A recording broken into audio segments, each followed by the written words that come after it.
The Chennai shopping mall శ్రావణ సంబరం KG sale nakshi jewellery Mela flat 50% of.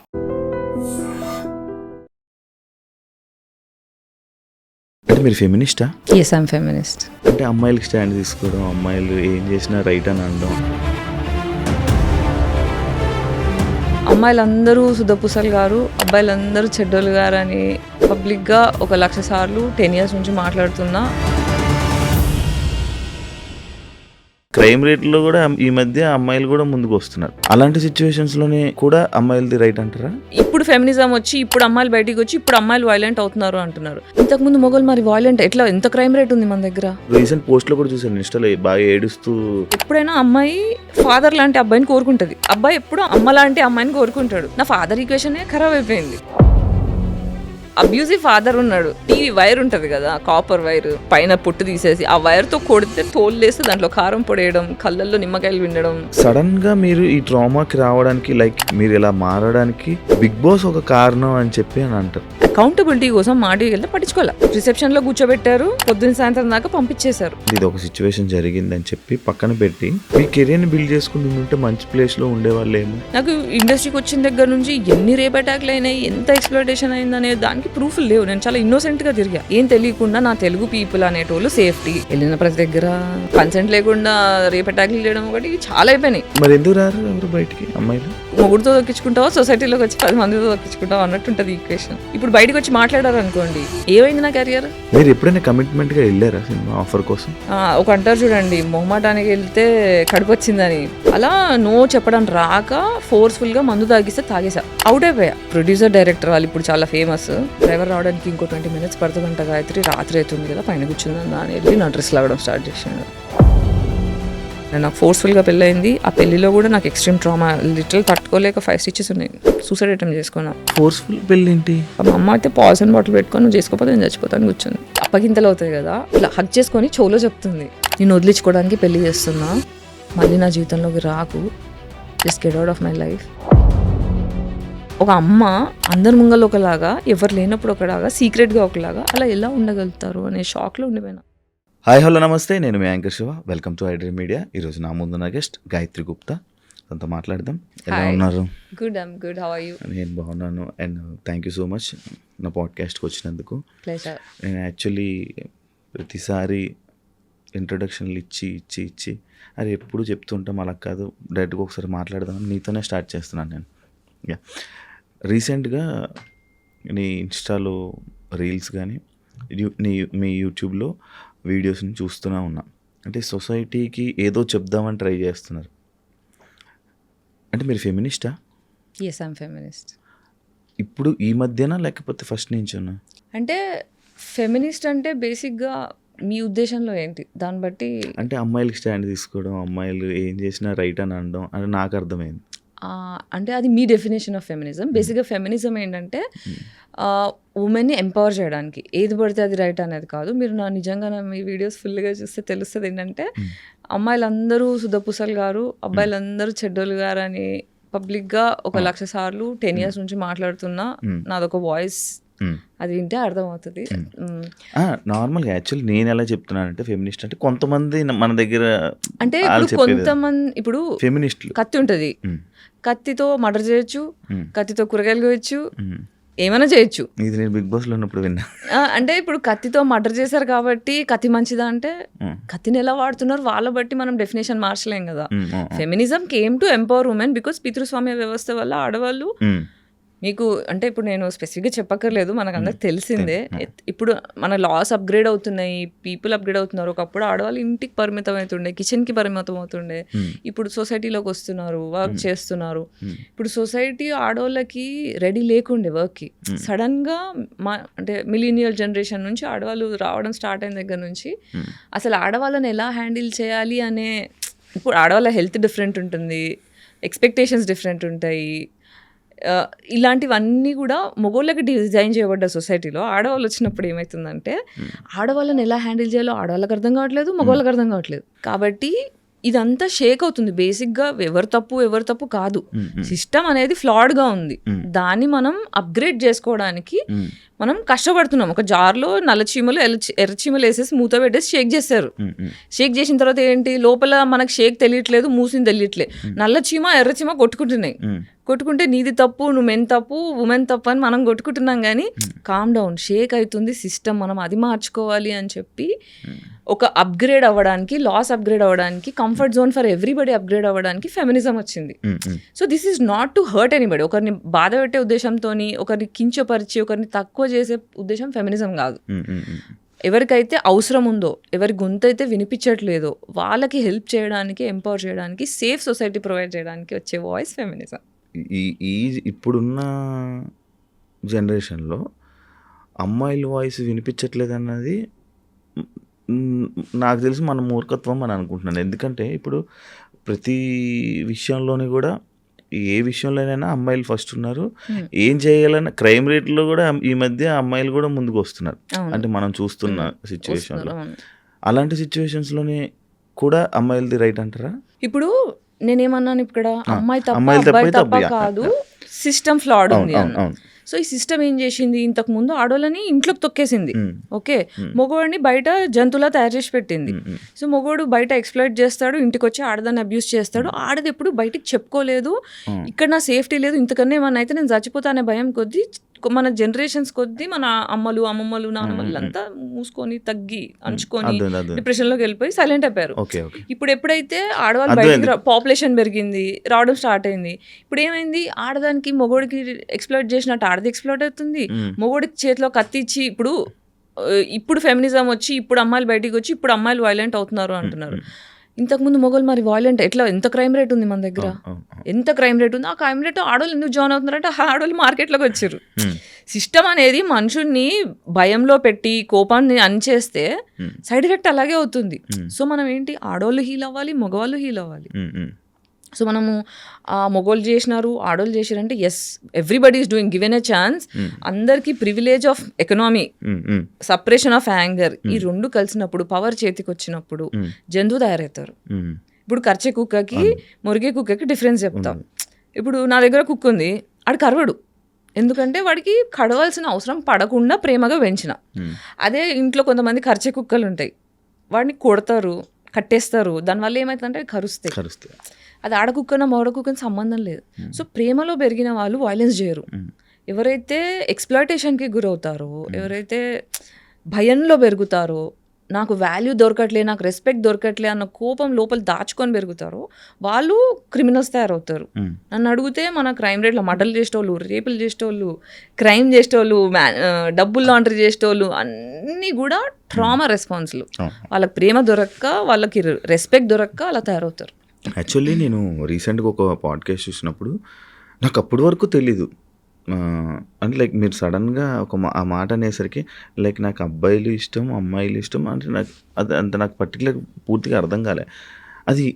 అది ఎందుకు అలా చెప్పడం జరిగింది బయటికి?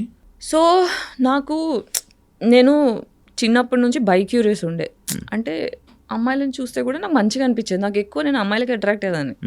అబ్బాయిలు ఎందుకు అంటే, ఇప్పుడు నేను ఇంట్లోంచి బయటకు వచ్చేసా, ఒక చిన్నప్పటి నుంచి అమ్మాయికి ఏంటి పెళ్ళి, సంసారం అనేది ఒకటి చిన్నప్పటి నుంచి మనకు పెళ్ళి, ఫైనల్ గోల్ ఆఫ్ అమ్మాయి ఏంటి పెళ్ళి. కానీ సొసైటీలో నాకు అమ్మాయి ఇష్టము అనేది చెప్పే ధైర్యం కానీ, స్పేస్ కానీ, ఇది కరెక్టా కాదా కూడా నాకు తెలీదు. అమ్మో నేను క్రీపీనేమో, నేను కామందురాలేమో, అందుకే ఇలా ఆలోచిస్తున్నానేమో, తప్పు అని నేను ఎప్పుడు ఎక్స్ప్రెస్ చేయలేదు. పెద్దగా అయిన తర్వాత నాకు ఓకే బైసెక్షువాలిటీ ఉంటుంది అని తెలిసిన తర్వాత, బట్ స్టిల్ నేను దాన్ని సీరియస్ చెప్పలేదు. ఎందుకంటే దాన్ని ఎక్స్ప్రెస్ చేసి దాన్ని ఎంబ్రేస్ చేసేంత సేఫ్ స్పేస్ లేదు. నేను ఎక్కువ సర్వైవల్ మోడ్లో పెరిగాను, సర్వైవల్ మోడ్లో తిరుగుతున్నాను, సర్వైవల్ మోడ్లో బ్రతుకుతున్నా. కాబట్టి ఎండ్ ఆఫ్ ద డే నా సేఫ్టీ, నా డబ్బులు, నా హెల్త్, ఈ మూడిట్లో కొట్టుకోవడం వల్ల I never explored my sexuality. నాకు ఏది ఇష్టం, నేను ఏది కావాలనుకుంటున్నా, ఓకే ఇది ఉంటే నాకు హ్యాపీ ఉంటుందా అని ఎక్స్ప్లోరేషన్ నేను ఎప్పుడు చేయలేదు. నాకున్న రిలేషన్షిప్స్ బ్రేకప్స్ అయినాయి, కానీ అవన్నీ కూడా ఒంటరిదాన్ని అయిపోయా. నాకు ఫ్యామిలీ లేదు, నాకు ఫ్యామిలీ కావాలి అంటే మొగుడు నుంచే వస్తుంది ఫ్యామిలీ. సో నాకు అమ్మ నాన్న ప్రేమ మిస్ అయినా, నేను ఊహ తెలిసినప్పటి నుంచి నాకు అమ్మ నాన్న ప్రేమ లేదు.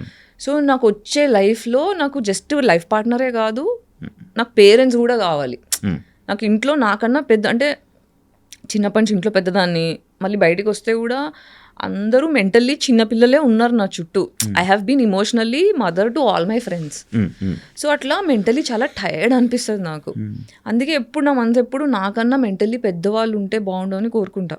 ఆ పెద్దవాళ్ళు ఎక్కడ అమ్మ నాన్నలో దొరుకుతారు, అది ఎక్కడి నుంచి వస్తుంది, లైఫ్ పార్ట్నర్ దగ్గర నుంచి వస్తుంది. కాబట్టి ఆ ఒక్క family I want to belong somewhere అన్న ఆశ కొద్దీ నేను రిలేషన్షిప్స్లో పడ్డా, కానీ గివెన్ ఎ ఛాన్స్ సింగిల్గా ఉన్నంత ప్రశాంతంగా లేదు.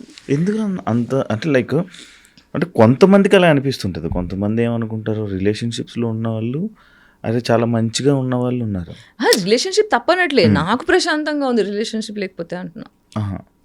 ఎందుకు ఏమైనా ఇబ్బంది పడ్డారా? అండ్ నేను రీసెంట్ పోస్ట్లో కూడా చూసాను ఇన్స్టాలో, బాగా ఏడుస్తూ బ్రేకప్ అయినందుకు ఏడుస్తూ అది పెట్టడం జరిగింది. బ్రేకప్ ఒకటైతే వేరు, చాలా బ్రేకప్స్ అయ్యాయి. కానీ ప్రతిసారి ఏంటంటే ఫ్యామిలీ కావాలి, నేను ఒంటరిగా ఉన్నాను, నాకు ఫ్యామిలీ కావాలి, నాకు ప్రేమ కావాలి అనే ఆశ కొద్దీ ఈ రిలేషన్షిప్స్లో కూడా నచ్చినా నచ్చకున్నా ఒక్కొక్కసారి when we had to have sex I had participated, but I wish I didn't do that. నాకు అంటే మొగోళ్ళు 100% పర్ఫెక్ట్ ఉండరు, మార్చుకోవాలి. ఇప్పుడు చెప్తారు కదా పెళ్ళైన తర్వాత, నా మొగుడు ఇట్లా సతాయిస్తుంది అట్లా సతాయిస్తుంది అంటే మార్చుకో అంటారు. కానీ మొగోళ్ళు మారకపోతే ఏం చేస్తాం? సో మార్చే పద్ధతిలో ఏంటంటే okay I want a family అనే కోరిక కొద్దీ చాలాసార్లు కాంప్రమైజ్, ఇష్టం లేకున్నా పార్టిసిపేట్ చేయడం. సో 30 years తర్వాత కన్సెంట్ అని తెలిసిన తర్వాత, కన్సెంట్ డెఫినేషన్స్ అర్థమైన తర్వాత, మ్యారిటల్ రేప్స్ గురించి అర్థమైన తర్వాత, సెల్ఫ్ వర్త్ తెలుసుకున్న తర్వాత, నా వర్త్ నాకు తెలియకపోవడం వల్ల, నాకు ఫ్యామిలీ ఉంటే కానీ వాల్యూ లేదు అని నేను ఫీల్ అవ్వడం వల్ల, అర్హత లేని మనిషితో రిలేషన్షిప్ పెట్టుకొని వాళ్ళకి నేను తగ్గాను అనే ఒక సాడ్ ఫీలింగ్ వచ్చింది. దానివల్ల ఏంటంటే ఓకే నాకు ఇప్పుడు అంటారు కదా, ప్రేమతో పెరగని వాళ్ళు కత్తి మీద ప్రేమను వెతుక్కుంటారు, కత్తి మీద అని. అలా నేను అలా వెతుక్కున్న ప్రేమని, but it was not safe. Selection problem ఏమో కదా? అవును, నా సెలక్షన్ ప్రాబ్లమ్. ఎందుకంటే తండ్రి దగ్గర నుంచి వచ్చే, ఇప్పుడు ఎప్పుడైనా అమ్మాయి ఫాదర్ లాంటి అబ్బాయిని కోరుకుంటుంది, అబ్బాయి ఎప్పుడు అమ్మాయి లాంటి అమ్మ లాంటి అమ్మాయిని కోరుకుంటాడు. నా ఫాదర్ ఈక్వేషనే ఖరాబ్ అయిపోయింది. సో ఇప్పుడు అబ్యూజివ్ ఫాదర్ ఉన్నాడు, కూర్చుంటే పగలగొట్టడం, లేస్తే పగలగొట్టడం, చీపి తిరిగిపోయి, చెప్పులు ఇరిగిపోయి, టీవీ వైర్ ఉంటుంది కదా, కాపర్ వైర్ పైన పొట్టు తీసేసి ఆ వైర్తో కొడితే తోలు లేస్తే దాంట్లో కారం పొడేయడం, కళ్ళల్లో నిమ్మకాయలు వినడం, ఇది రెగ్యులర్, ఇది డైలీ బేసిస్.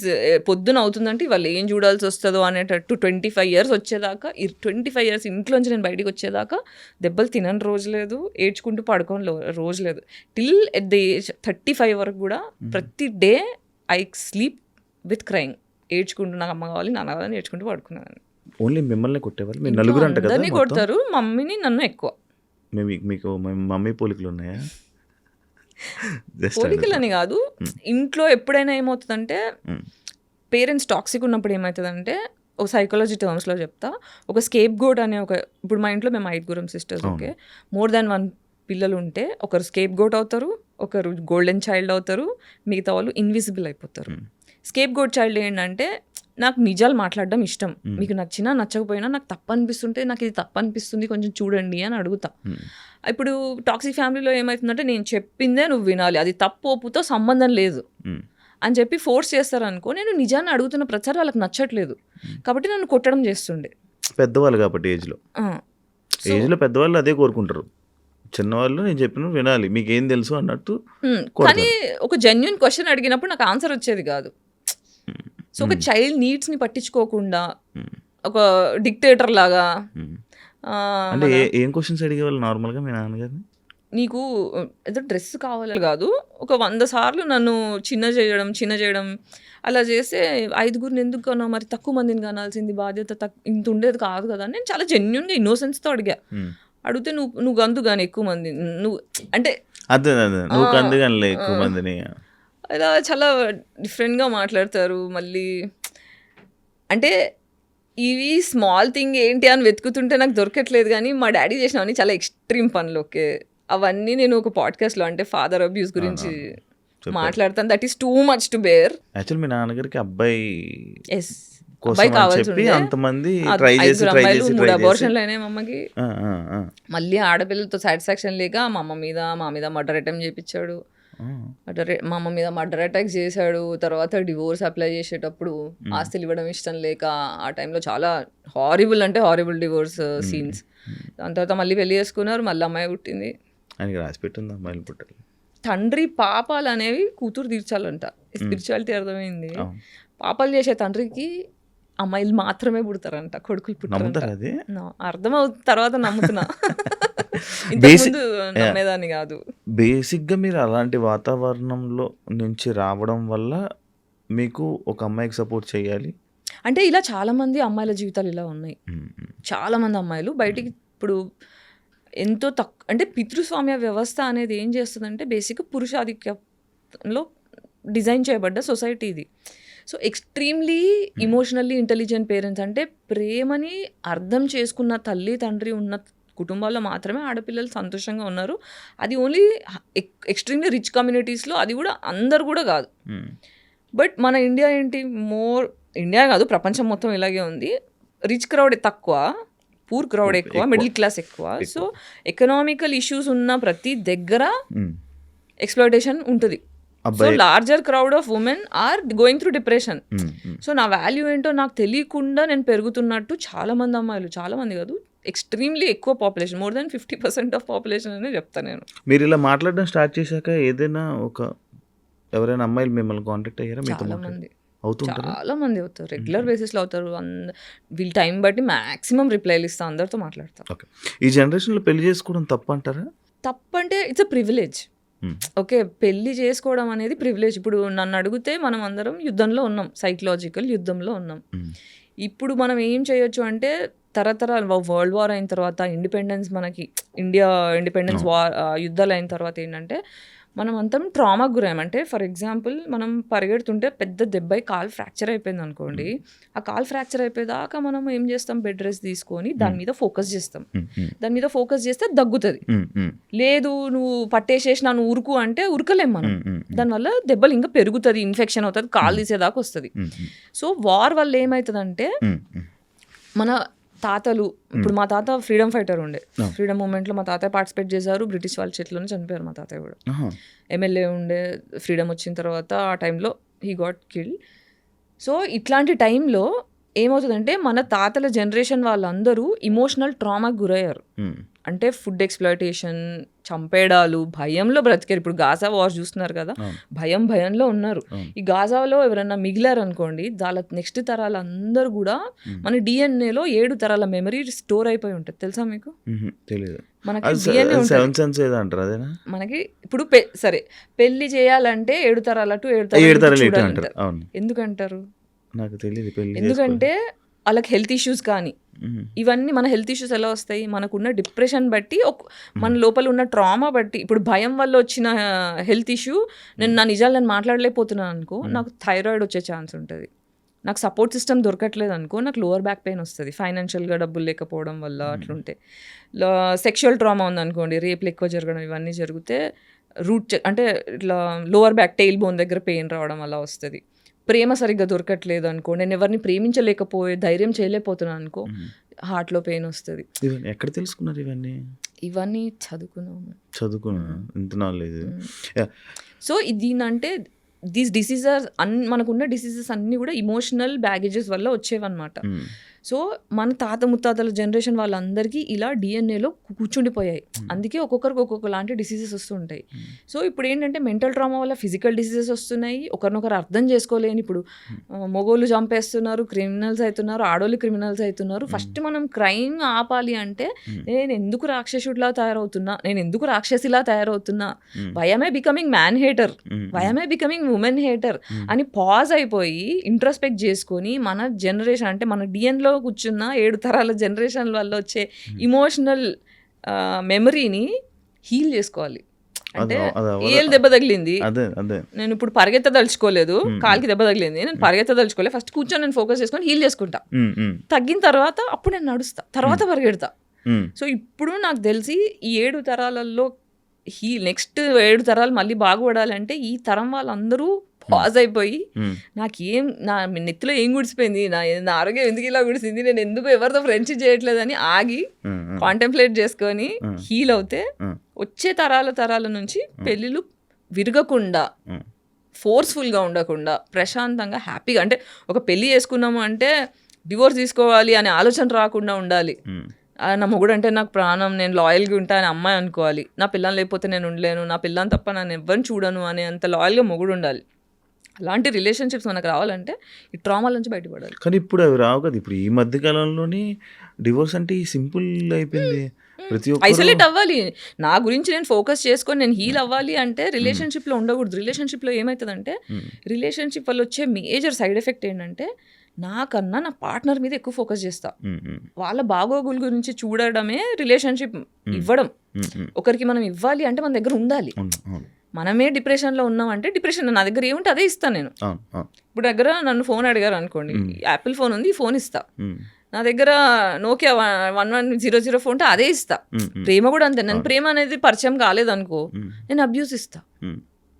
కాబట్టి మనం అబ్యూస్ అనేది మనకు జరిగింది, మన పేరెంట్స్ని మనం ఫర్గివ్ చేయాలి, యాన్సిస్టర్స్ని ఫర్గివ్ చేయాలి. ఎందుకంటే వాళ్ళు ట్రామాకి గురయ్యారు కాబట్టి ఆ భయం కొద్దీ వాళ్ళు కోపాన్ని మన మీద రుద్దారు. అందులోంచి నేను బయటికి వచ్చి ఫర్దర్గా నా పిల్లానికి కానీ మొగుడికి కానీ పిల్లలకు కానీ పాస్ చేయను అని హీల్ అవ్వాలి. So it's a pause that is happening which is good. పెళ్ళిళ్ళు అనేది ఇంకా ప్రివిలేజ్. మీరు ముందు సాక్షిలో పనిచేసేవాళ్ళు, తర్వాత స్టార్ మా మ్యూజిక్ హోస్ట్. స్టార్ మా గురించి కూడా తెలుసా? చాలా మందికి తెలియదు. చాలా మందికి తెలియదు. అదే మా మ్యూజిక్లో చేశారు. ఫస్ట్ సాక్షి తర్వాత నుంచి మా మ్యూజిక్ వచ్చారు. మా మ్యూజిక్ నుంచే అలాగా యాక్టర్ అయిపోయారు సడన్గా. అంటే ఈ జర్నీలో ఒక దాంట్లో ఒకరి కోసం అంటే ఒక మంచి మాటలు. సాక్షిలో మీరు దేని గురించి చెప్పేవాళ్ళు? ఉమెన్ గురించి మాట్లాడు. సాక్షిలో బేసిక్గా నేను చాలా ఇన్నోసెంట్ ఉండే, just excitement, I want to get here అని ఎగ్జైట్మెంట్లో ఫస్ట్ నన్ను చాలా సన్నగా ఉన్నా అని చెప్పి జస్ట్ స్పేర్ యాంకర్ కింద పెట్టుకున్నారు. ఈటీకి లేదు సాక్షి అదే ఎంటర్టైన్మెంట్ దానికి. కానీ ఫస్ట్ అంతా న్యూస్కి ప్రిపేర్ చేశారు. ఎన్డీటీవీ నుంచి వచ్చి వాళ్ళు ట్రైనింగ్ ఇచ్చారు. నాకేమో న్యూస్లో ఫిట్ అవ్వను, నేను చేయనంటే నువ్వు చెయ్యి అని ఫోర్స్ చేసి చేయించారు. కానీ నాకు నచ్చట్లేదు. మెల్లగా ఎంటర్టైన్మెంట్ స్టార్ట్ అయిన తర్వాత నేను ఇక్కడ స్టార్ట్ అయిన దగ్గర నుంచి ఎవ్రీబడి స్టార్ట్ అయ్యింది. టీఆర్పీలు పెరగడం స్టార్ట్ అయినాయి. ఫస్ట్ యాడ్ నా షోకే వచ్చింది, హైయెస్ట్ టీఆర్పీ నాదానికి వచ్చింది. కాబట్టి చలో నువ్వు ఇంకా దున్నేసే అని చెప్పి 4 షోస్ చేయడం స్టార్ట్ చేశాను. అట్లా మా మ్యూజిక్ వచ్చారు. మా మ్యూజిక్లో జర్నీ స్టార్ట్ చేశారు. ఫ్యామిలీ ఆడియన్స్ని దగ్గర అవ్వడానికి సినిమాలు ట్రై చేశారు.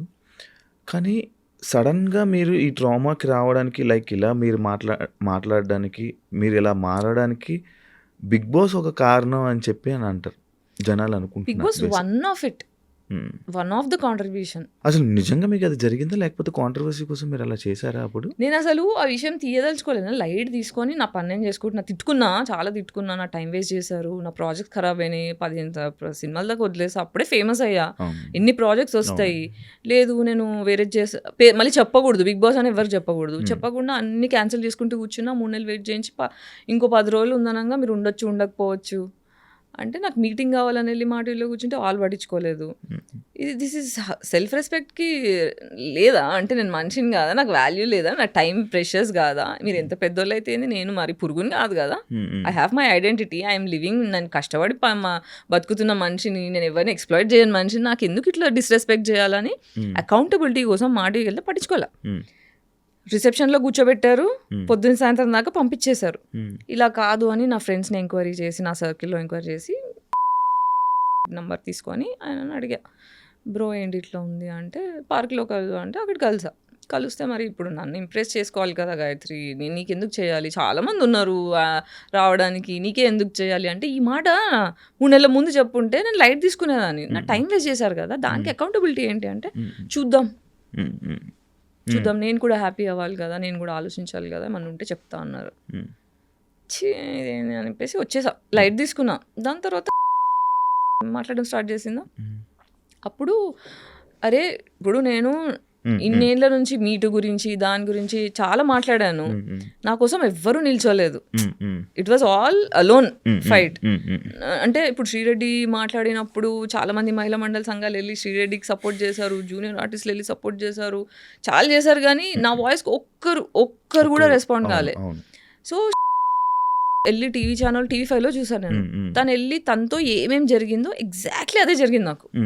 సో నేను అనుకున్నా, అరే నాకు ఎవరు నిల్చోలేదని నేను బాధపడ్డా, ఇప్పుడు ఈ అమ్మాయి ఒక్క స్ట్రగుల్ అవుతుంది, ఎవరు నిల్చోపోతే ఎలా అని చెప్పి చాలా సోషల్ రెస్పాన్సిబిలిటీతో ఫెమినిస్ట్గా వెళ్ళి I also went through the same thing. Let me know what I can, అంటే నేను ఎలా హెల్ప్ అవ్వగలుగుతానో చెప్పు, I will be there for you, అసలు don't hesitate to contact me అని చెప్పా. తర్వాత కేసు పెడదాం అనుకుంటున్నా, ఏమంటావు అంటే okay if it is worth it let's do this అని చెప్పి లాయర్ని మాట్లాడుకొని ఇంకొక ప్రొడ్యూసర్ నా సపోర్ట్ చేస్తా అని చెప్పి మొత్తం తప్పుదారి పట్టించారు. మధ్యలో నాకు అర్థమైంది ఏంటంటే అందరూ గేమ్ ఆడుతున్నారు, అటు గేమ్ ఆడుతున్నారు ఇటు గేమ్ ఆడుతున్నారు, మధ్యలో నేను ఒక ఎర్రి పుష్పమైనా అని నాకు అర్థమైంది. కానీ బేసిక్గా అది జరిగిన తర్వాత ఆ సిచ్యువేషన్ అయిన తర్వాత ఒక 3 months 4 months అది అయిపోయిన తర్వాత లైక్ ఓకే ఇదొకటి జరిగింది, ఇది ఒక సిచ్యువేషన్ జరిగింది అని చెప్పి పక్కన పెట్టి మీ కెరియర్ని బిల్డ్ చేసుకుని ఉంటే మంచి ప్లేస్లో ఉండేవాళ్ళేమో అని అనుకున్నా ఆడియన్స్ కదా. దాని అంటే తర్వాత అప్పుడు ఇప్పుడు కేసు అయిపోయింది, నేను ఇప్పుడు నాకు ఈ హెల్త్ ఇష్యూ ఉంది, స్పైనల్ కార్డ్ ఇష్యూ ఒకటి ఉంది, అది 25 అంటే నేను సాక్షిలో జాయిన్ అయ్యే ఫస్ట్ డే స్టార్ట్ అయిపోయింది నాకు. ఇలా ఫుల్ ఎక్సైట్మెంట్లో నాకు ఇష్టమైన జాబ్ నేను నా సొంతంగా తెచ్చుకున్నా, నా ఎడ్యుకేషన్తో సంబంధం లే, సర్కిల్తో సంబంధం లే, పేరెంట్స్ రికమెండేషన్తో సంబంధం లే, సొంతంగా తెచ్చుకున్నాను. ఒక ఫస్ట్ గర్వం అంటే చిన్నప్పటి నుంచి నువ్వు వేస్ట్, నువ్వు దేని పనికిరావు, నువ్వు చచ్చిపో అని మా ఇంట్లో మాటలు అని పెరిగిన మనిషిని ఫస్ట్ టైం ఓకే నేను వేస్ట్ కాదు, నేను ఏదో ఒక చేయగలుగుతా అనే ఎక్సైట్మెంట్లో పోయా ఆఫీస్కి. వెళ్ళి ఇలా స్టెప్స్ ఎక్కుతున్నా పట్టేసుకుంది బ్యాక్, లోవర్ బ్యాక్ కదల రావట్లే, ఇట్లా కాలు తీస్తే ఇట్లా మంటలు వచ్చేస్తున్నాయి బ్యాక్లో. నాకు అర్థం కావట్లేదు, కూర్చొని ఇంకా పైన వాళ్ళకి ఫోన్ చేస్తే వచ్చి పెయిన్ కిల్లర్ ట్యాబ్లెట్ ఇచ్చి పైనకి వెళ్ళి నాకేం అర్థం కావట్లేదు ఏంటి. తర్వాత ఇంకా అప్పటికే నా ఇంకా షో స్టార్ట్ కాలేదు, నీ షో స్టార్ట్ అయినప్పుడు పిలుస్తానులే గాయత్రి నువ్వు వెళ్ళా అంటే ఇంటికి వెళ్ళిపోయా, బెడ్ రిడన్ అయిపోయా. ఇంకా అక్కడ నుంచి నాకు హెల్త్ పాడవడం స్టార్ట్ అయింది. సో ఆ హెల్త్ ఎందుకు పాడైంది అంటే ట్రామా వల్ల. ఇప్పుడు ఈ ఇండస్ట్రీకి వచ్చిన తర్వాత కూడా ఏంటి, ఇప్పుడు బిగ్ బాస్ అంటే బయటికి కనిపించింది, నేను మాట్లాడాను. ఎందుకంటే బిగ్ బాస్ కూడా ఎందుకంటే బాండ్ సైన్ చేసి ఉన్నాం కాబట్టి, కాల్ కాన్వర్సేషన్స్ ఉన్నాయి కాబట్టి, ప్రూఫ్లు ఉన్నాయి కాబట్టి నేను ధైర్యం చేసిన బయటికి వచ్చి మాట్లాడడానికి. నాకు ఇండస్ట్రీకి వచ్చిన దగ్గర నుంచి ఎన్ని రేప్ అటాక్లు అయినాయి, ఎంత ఎక్స్ప్లోటేషన్ అయింది అనే దానికి ప్రూఫ్లు లేవు. నేను చాలా ఇన్నోసెంట్గా తిరిగా, ఏం తెలియకుండా నా తెలుగు పీపుల్ అనేటోళ్ళు సేఫ్టీ. ఇప్పుడు నేను చిన్నప్పుడు ఏమనుకున్నా, నాకు ఎండ్రిక్ ఇగ్లేసియాస్ అంటే ఇష్టము, ఆయనతో పాట చేయాలి, నాకు పాటలు పాడేదాన్ని నేను, తనతో సాంగ్ చేద్దాం అనే చిన్న ఇన్నోసెంట్ కోరిక. పాస్పోర్ట్లు అప్లై చేసుకున్న ప్రతిసారి ఇంట్లో చింపేసేవాళ్ళు. తర్వాత ఒకసారి ఇంజనీరింగ్లో మా సీనియర్స్ పాన్ వీడియోస్ చూపించారు, ర్యాగింగ్ టైంలో పాన్ వీడియోలు చూపించేసరికి నాకు గుండె దడొచ్చేసింది, వామ్మో ఇదేంది నో అనుకున్న తర్వాత అక్కడ హాలీవుడ్ యాక్ట్రెసెస్ అవి మార్ఫింగ్గా ఒరిజినల్ అని నాకు తెలియదు, బట్ ఆ పేర్లతో వచ్చినవన్నీ చూసిన తర్వాత నాకు అవన్నీ గుర్తొచ్చేసి అమ్మో హాలీవుడ్కి వెళ్తే ఇలాంటివన్నీ చేయాల్సి వస్తుందా, మన తెలుగు అయితే సేఫ్ కదా, అంత ఇన్నోసెంట్ ఉండే నేను, తెలుగు అయితే సేఫ్ కదా, మనోళ్ళు తెలుగు జాతి, మన జాతి, తెలుగు భాష గొప్ప అలా అనుకొని నేను ఇంకా ఫస్ట్ ఏమన్నా పీకితే ఇక్కడ పీకి చూద్దాము, ధైర్యం వచ్చిన తర్వాత అర్థమైన తర్వాత హాలీవుడ్ ఏదో చూసుకుందాం అన్నట్టు నేను ఇక్కడ ఆడిషన్ చేయడం స్టార్ట్ చేశాను. వెళ్ళిన ప్రతి దగ్గర అడగడం ఒకటి, కన్సెంట్ లేకుండా రేప్ అటాక్లు చేయడం ఒకటి, ఇవి చాలా అయిపోయినాయి. అలా చేస్తారా? మరి ఎందుకు రారు ఎవరు బయటికి అమ్మాయిలు? ఎందుకు రారు అంటే హెల్ప్లెస్నెస్, ఇప్పుడు బాగుంది కదా, ఇప్పుడు ఇంట్లో మొగుడుతో దొక్కించుకుంటావా, సొసైటీలోకి వచ్చి 10 మందితో దొక్కించుకుంటావా అన్నట్టు ఉంటుంది ఈక్వేషన్. ఇప్పుడు బయటకు వచ్చి మాట్లాడారు అనుకోండి, ఏమైంది నా కెరియర్, మీరు చెప్పండి ఏమైంది నా కెరియర్, బిస్కెట్ ఉన్నాయి సినిమాలో, ఈ రోజుకి డబ్బుల కోసం కొట్టుకుంటున్నా, లిటరల్గా నా హెల్త్ బాగాలేకపోతే క్రౌడ్ ఫండ్కి అప్లై చేసుకోవాల్సి వచ్చిన పరిస్థితి. ఇలా ఎవరు కోరుకుంటాడు? ఇంత ఫైనాన్షియల్ అబ్యూస్ ఎవరు కోరుకోరు కదా, ఇంత పావర్టీలో ఉండాలని ఎవరు ఇష్టపడరు. This is a huge price I had to pay to talk truth. అందరికీ నిజాలు మాట్లాడే ధైర్యం ఉండదు. ఇప్పుడు నాకు డెత్ థ్రెట్స్ వచ్చాయి, రేప్ థ్రెట్స్ వచ్చాయి, ఫైనాన్షియల్గా బిస్కెట్ అయిపోయినా, హెల్త్ ఇంకా డిప్రెషన్లోకి వెళ్ళిపోయి హెల్త్ ఖరాబ్ అయిపోయింది, ప్రాజెక్ట్స్ రావట్లేదు, ఇంత లాసెస్ అన్న ఆలోచించుకుంటారు కదా. మరి ఎలా ఉంటున్నా అంటే చిన్న చిన్న ప్రాజెక్ట్స్, ఇప్పుడు నేను మాట్లాడడం వల్ల ఇండస్ట్రీ కట్ చేసిందేమో కానీ చాలామంది ఫ్యాన్స్ కూడా ఉన్నారు నాకు, చాలామంది ఫ్యాన్స్ ఉన్నారు. ఇండిపెండెంట్ సినిమాలు తీస్తారు, కొత్త సినిమాలు తీస్తారు, వాళ్ళతో చేస్తా, వెబ్ సిరీస్లు చేస్తా. కొన్నిసార్లు మా మమ్మీ కొన్ని డబ్బులు పంపించేది, ఫ్రెండ్స్ పంపిస్తారు. యూఎస్లో నాకు చాలామంది ఫ్రెండ్స్ ఉన్నారు, స్కూల్ ఫ్రెండ్స్, రిలేటివ్స్. అవును, మీ అమ్మగారు సిస్టర్ గారు కూడా యూఎస్లో ఉన్నారని విన్నా. అంటే మేము 5 సిస్టర్స్, 2 ఇక్కడ ఉంటాం, మిగతా 3 మా అమ్మ యూఎస్లో ఉంటాం. యూఎస్లో అక్కడ మంచి ఆఫీసర్ అంట కదా మీ సిస్టర్. ఏ సిస్టర్? మీ చెల్లి 4 చెల్లి ఆర్మీ ఆఫీసర్ కదా, విన్నా. చిన్న మంచి సెటిల్ అంట కదా అక్కడ, అప్పుడు మంచి సెటిల్డ్ అంట కదా. మరి నీకు సపోర్ట్, మరి మీరు కూడా వెళ్ళిపోతే బాగుండేది కదా అక్కడికి. వెళ్ళిపోతే బాగుండేదంటే ఆనెస్ట్గా చెప్పాలంటే డిస్ఫంక్షనల్ ఫ్యామిలీలో ఏమవుతుందంటే పేరెంట్స్ ఏం చేస్తారు, ఒకరిని అబ్యూస్ చేస్తారు, ఒకరు నెత్తి మీద పెట్టుకుంటారు, మిగతా వాళ్ళు చెప్పే కదా గోల్డెన్ చైల్డ్, స్కేప్ గోట్. నేను స్కేప్ గోట్ చైల్డ్, ఇంకో చెల్లి గోల్డెన్ చైల్డ్. అంటే నేను చెప్పినట్టు నువ్వు వినకపోతే ఇలా బగలు కొడతా, చెప్పింది వినిపితే ఇలా నెత్తి మీద పెట్టుకుంటా అని 2 ఎగ్జాంపుల్స్ క్రియేట్ చేశారు. ఇక మిగతా 3 ఏంటి, అమ్మ బాబాయ్ అని సైలెంట్ అయిపోతారు. దానివల్ల ఏమవుతుందంటే ఇంకా ట్రయాంగులేషన్ అంటారు సైకాలజీలో. ట్రయాంగులేషన్ అంటే వీళ్ళ మీద వీళ్ళకి చాటి చెప్పడం, వీళ్ళ మీద ఇది మంచిది కాదు అని దీంతో గాసిప్ చేయడం, ఇది మంచిది కాదని ఇంకో చెల్లితో గాసిప్ చేయడం, అన్ని పర్సనల్గా చేస్తుంటారు. దానివల్ల ఏమవుతుందంటే మా సిస్టర్స్ మధ్యలో కూడా ఫ్రెండ్షిప్ అనేది చిన్నప్పటి నుంచి ఎస్టాబ్లిష్ అవ్వలేదు. సో ప్రేమ అనేది నేర్పించలే, ఓన్లీ విషయం పెట్టి నేర్పించారు. కాబట్టి ఎవరి కోసం ఎవరు లేకుండా అయిపోయింది. ఇప్పుడు మా చిన్న చెల్లి నేను బాండ్ అవుతున్నాం, ఇప్పుడు మాట్లాడుకుంటున్నాం, సైకాలజీ మాట్లాడుకుంటున్నాము, అర్థం చేసుకుంటున్నాము. ఓకే ఎందుకా అని ఇప్పుడు చిన్న చెల్లి కొంచెం దగ్గర అవుతుంది. ఓకే, ఇప్పుడు మంచిగా ఉంటున్నా. యాక్చువల్లీ నేను ఎవరినైనా యాక్ట్రెస్ని కానీ ఎవరినైనా ఇంటర్వ్యూ చేసేటప్పుడు నార్మల్గా కమిట్మెంట్ అలాంటి ఇష్యూ మీకు వచ్చిందా అని అడుగుతాను. ప్రతిసారి ఎవరు వచ్చినా నేను అడిగే ఒక క్వశ్చన్ అయితే ఇది పక్కా ఉంటుంది. కానీ నేను మిమ్మల్ని అడుగుతున్నా, మీరు ఎప్పుడైనా కమిట్మెంట్గా వెళ్ళారా సినిమా ఆఫర్ కోసం?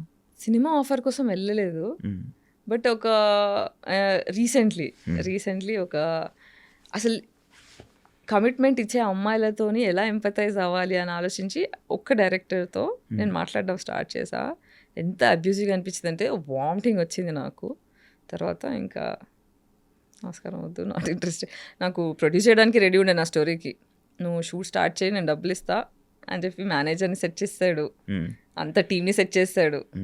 తర్వాత నా వల్ల అవ్వట్లేదు, నాతో కాదు అని నా పావర్టీ బతుకు నేను బతికిస్తా, పర్లేదు అలవాటు అయిపోయింది నాకు అని చెప్పి లైట్ తీసుకున్నాను. మీరు సినిమా ఇండస్ట్రీలో చేయలేదు, నేను ఎప్పుడు చేయలేదు. మీకు ఎప్పుడు ఇబ్బంది కూడా రాలేదు ఆ టైంలో? అంటే సినిమాలు చేసాం అంటే చేసిన వాళ్ళు ఇబ్బంది పెట్టలేదు కాబట్టి చేసినవి చేసా. కానీ ఒక్క సినిమా సగం నుంచి ఇబ్బంది పెట్టడం స్టార్ట్ చేశారు. అది నేను ఇంకా హరాస్మెంట్, ఇంకా అతి జాగ్రత్తగా నా ఫ్రెండ్ ఎప్పుడు వెళ్ళినా సింగిల్గా వెళ్ళకుండా అలా రేప్ అటాక్ చేశారు లిటరల్గా. అప్పుడు ఫస్ట్ ఐ డ్రీమ్ ఇంటర్వ్యూలో చెప్పిన ముచ్చటనే అది. సో ప్రొడ్యూసర్ డైరెక్టర్ వాళ్ళు ఇప్పుడు చాలా ఫేమస్, వాళ్ళు ఇద్దరు కలిసి నా మీద చాలా ట్రై చేసి నన్ను ట్రామటైజ్ అయిపోయినా నేను. అది అంటే ట్రైలర్ ఫుల్ హిట్ అయిపోయిందని చెప్పి ఆఫ్టర్ పార్టీ అరేంజ్ చేశారు. ఆఫ్టర్ పార్టీలో నాకేమో మొహమాటం, ఇప్పుడు నాకు ప్రేమ లేక పెరిగిన అమ్మాయిని కదా, సో నేను నలుగురిలో బిలాంగ్ అవ్వాలి అనే కొద్దీ పీపుల్ ప్లీజర్ అంటారు దీని ఇంగ్లీష్లో. ఆ పీపుల్ అందరూ నా గురించి పాజిటివ్గా ఆలోచించాలనే ప్రెషర్లో మొహమాటం ఎక్కువ వచ్చేస్తుంది, నో చెప్పడం కష్టమైపోతుంది. ఒక అంటారు చూడండి, మొహమాటానికి వెళ్తే కడుపు వచ్చిందని, అలా నో చెప్పడం రాక ఫోర్స్ఫుల్గా మందు తాగేసా. నాకు మందు పడదు. ఫస్ట్ ఆఫ్ ఆల్ నాకు హెల్త్ ఇష్యూ ఉండడం వల్ల ఏంటంటే మందు తాగితే ఫుల్ బ్యాక్ పెయిన్ వచ్చేస్తుంది. సో నాకు ఇష్టం ఉండదు మందు తాగడం అనేది, నాకు ఇష్టం ఉండదు. బట్ మొహమాటం కొద్దీ తాగు అనేసరికి తాగుతున్నా, తాగని ఇలా పెట్టి తోసేస్తారు, ఇలా పెట్టి పోసేస్తారు. అలా చేసేసరికి అవుట్ అయిపోయిన తర్వాత నా బాయ్ ఫ్రెండ్ తీసుకొని వెళ్ళా, ఎందుకైనా మంచిది సేఫ్ సైడ్ అని. మా వాడికి ఫోన్ వచ్చింది పల్లెటూరు నుంచి, ఊర్లో నుంచి కాల్ వచ్చేసరికి నేను అర్జెంట్గా వెళ్ళాల్సి వస్తుంది, నువ్వు నీ దగ్గర ఫోన్ ఉంది, నేను ఉంటే కాల్ చేయు, మన వాళ్ళు ఇక్కడిక్కడే ఉంటారు, టెన్షన్ లేదు, నువ్వు వెళ్ళు అని చెప్పి వెళ్ళిపోయి నేను ఒక్కదాన్నే ఉన్నాను డిసైడ్ అయ్యి. ఇంకా ఇంటికి కార్లో డ్రాప్ చేస్తామని తీసుకెళ్ళడం స్టార్ట్ చేశారు.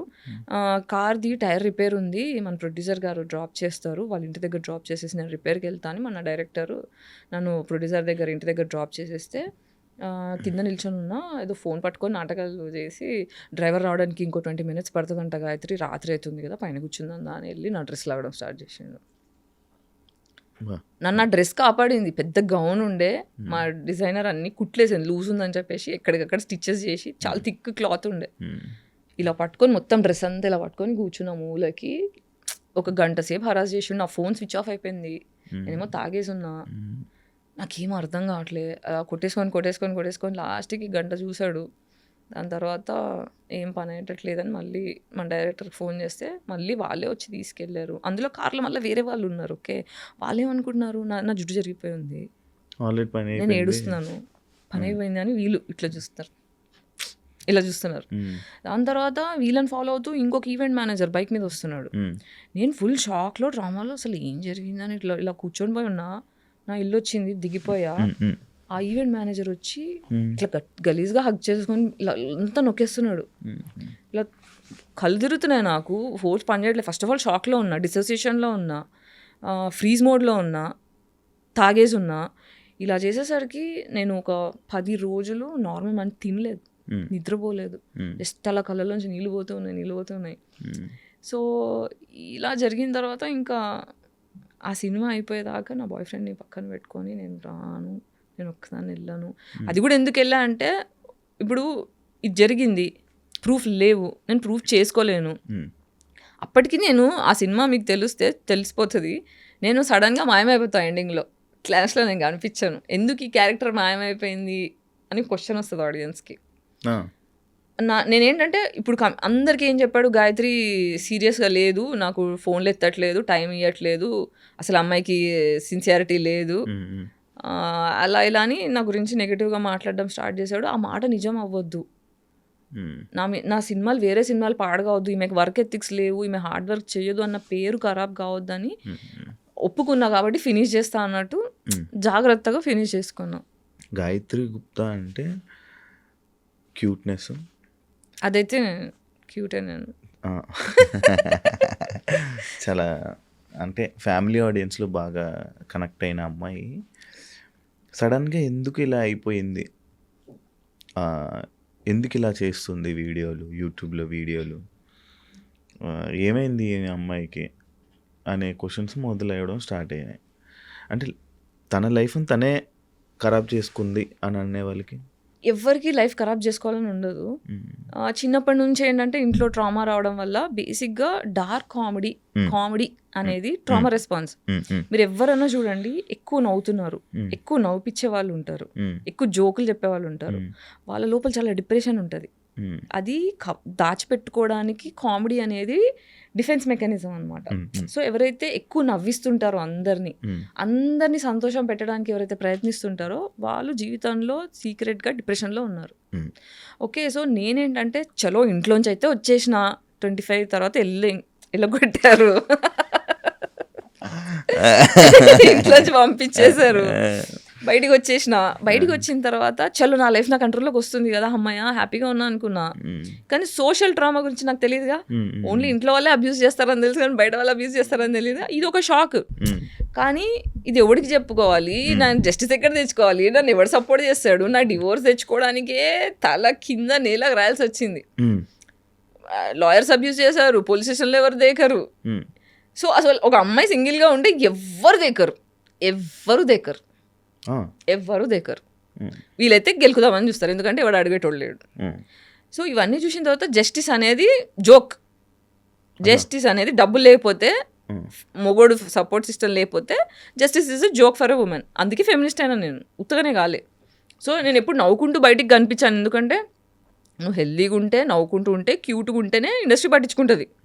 నీ ప్రాబ్లమ్స్ ఎవరికి కావాలి, నీ ఆరోగ్యం బాగాలేకపోతే ఎవరికి కావాలి, నువ్వు బాధలో ఉంటే ఎవరికి కావాలి. అదే కదా సొసైటీ. డబ్బులు సంపాదిస్తున్నావా, క్యూట్గా ఉన్నావా, నా సినిమాకి పనికి వస్తావా, అంతకన్నా ఎవరికి అవసరం లేదు. కాబట్టి నా బాధను ఎప్పుడు దాచుకొని ఉంచా. అది ఎంత దాచుకున్నా అంటే స్పైన్ వంకరయ్యి అతుక్కునేదాకా ఎఫెక్ట్ అయింది. అంటే నాకు 2 years బ్యాక్ తెలిసింది. అంటే ఓన్లీ పెయిన్ కిల్లర్స్ ఇస్తున్నారు డాక్టర్స్ మొత్తం. ఎప్పుడు 15 ఏళ్ళ నుంచి పెయిన్ కిల్లర్స్, ఫిజియోథెరపీ ఇవే నడుస్తుంది. కానీ యాక్చువల్ రీజన్, రూట్ కాజ్ ఏంటి, అసలు ఎందుకు వస్తుంది నాకు. నేను ఆయుర్వేదిక్ లైఫ్, ఇప్పుడు మా పేరెంట్స్ ఎంత ట్రామా చేసినా ఆయుర్వేదిక్ లైఫ్ స్టైల్ నాది. శిబిరాల్లో పెరిగా, వేదాలు నేర్చుకున్నా. ఎవ్రీ సమ్మర్ హాలిడేస్ మమ్మల్ని శిబిరంలో 1 month వేసేవాళ్ళు. వేదాలు నేర్చుకోవడం, హోమం చేయడం. ఇంట్లో మేము 5 కూర్చొని మొత్తం హోమం చేస్తాం. మీకు అవునా? అవి కూడా వీడియోస్ చేయబోతున్నాం మెల్లిగా. అవునా? సో అట్లా స్పిరిచువల్ ఫ్యామిలీలో పెరిగాను, కానీ ప్రేమ దొరకలేదు కదా. సో ప్రేమ దొరకకపోవడం వల్ల ఏమవుతుందంటే అది లోపల కూర్చుండిపోయింది, పెయిన్ అంతా కూర్చుండిపోయింది. ఆ కూర్చొని స్పైన్ ఇట్లా వంకరైపోయింది. మెడిసిన్స్ దొరకట్లేదు, ఇంత హెల్దీ లైఫ్, నేను జంక్ ఫుడ్ తినను, నాకు బ్యాడ్ హ్యాబిట్స్ లేవు, మసాలాలు తినను, బిర్యానీలు తినను, అడ్డమైన నూనె తినను, చాలా ఆర్గానిక్గా డీటాక్స్, చిన్నప్పటి నుంచే మా ఇంట్లో డీటాక్స్ అలవాటు, యోగా అలవాటు. నేను యోగా ఛాంపియన్, నేషనల్ ఛాంపియన్, నేను కరాటే వచ్చేసాను చిన్నప్పుడు, గ్రీన్ బెల్ట్ దాకా ఉంది. సో ఇంత హెల్దీ లైఫ్ స్టైల్ పెట్టుకొని ఇంత చేసి నా ఆరోగ్యం ఎందుకు పాడైంది అనే ఒక క్వశ్చన్ నన్ను ఎప్పుడు హాంట్ చేసేది. దీని రూట్ కాజ్ ఏంటి, అసలు ఎందుకు వచ్చింది నాకు ఇది అని ఎప్పుడు కొట్టుకునేదాన్ని. డాక్టర్ దగ్గర వెళ్ళిన ప్రతిసారి ఎంఆర్ఐ స్కాన్లు, ఆ స్కాన్లు, ఈ స్కాన్లు అన్నీ తీస్తారు, కానీ నార్మల్, ఏం లేదు, నువ్వు జస్ట్ ఎక్కువ ఆలోచిస్తున్నావు, వెళ్ళిపో. దీన్ని మెడికల్ అబ్యూస్ అంటారు. అంటే నీ బాధని కరెక్ట్గా డయాగ్నోస్ చేయకుండా వచ్చిన పేషెంట్ని దులిపేసుకున్నావా, నాకు 4 డబ్బులు వచ్చాయని ఆలోచించే డాక్టర్లు ఉండడం వల్ల చాలామంది అమ్మాయిలు ఆటోఇమ్యూన్కి బలి అయ్యారు. ఇప్పుడు సెన్సెస్లో తెలుస్తుంది ఏంటంటే 80% of women have autoimmune condition all over the planet. That is because of depression given by patriarchy. అందుకే పెళ్ళిలో అవ్వట్లే, ఆడవాళ్ళు క్రిమినల్స్ తయారవుతున్నారు.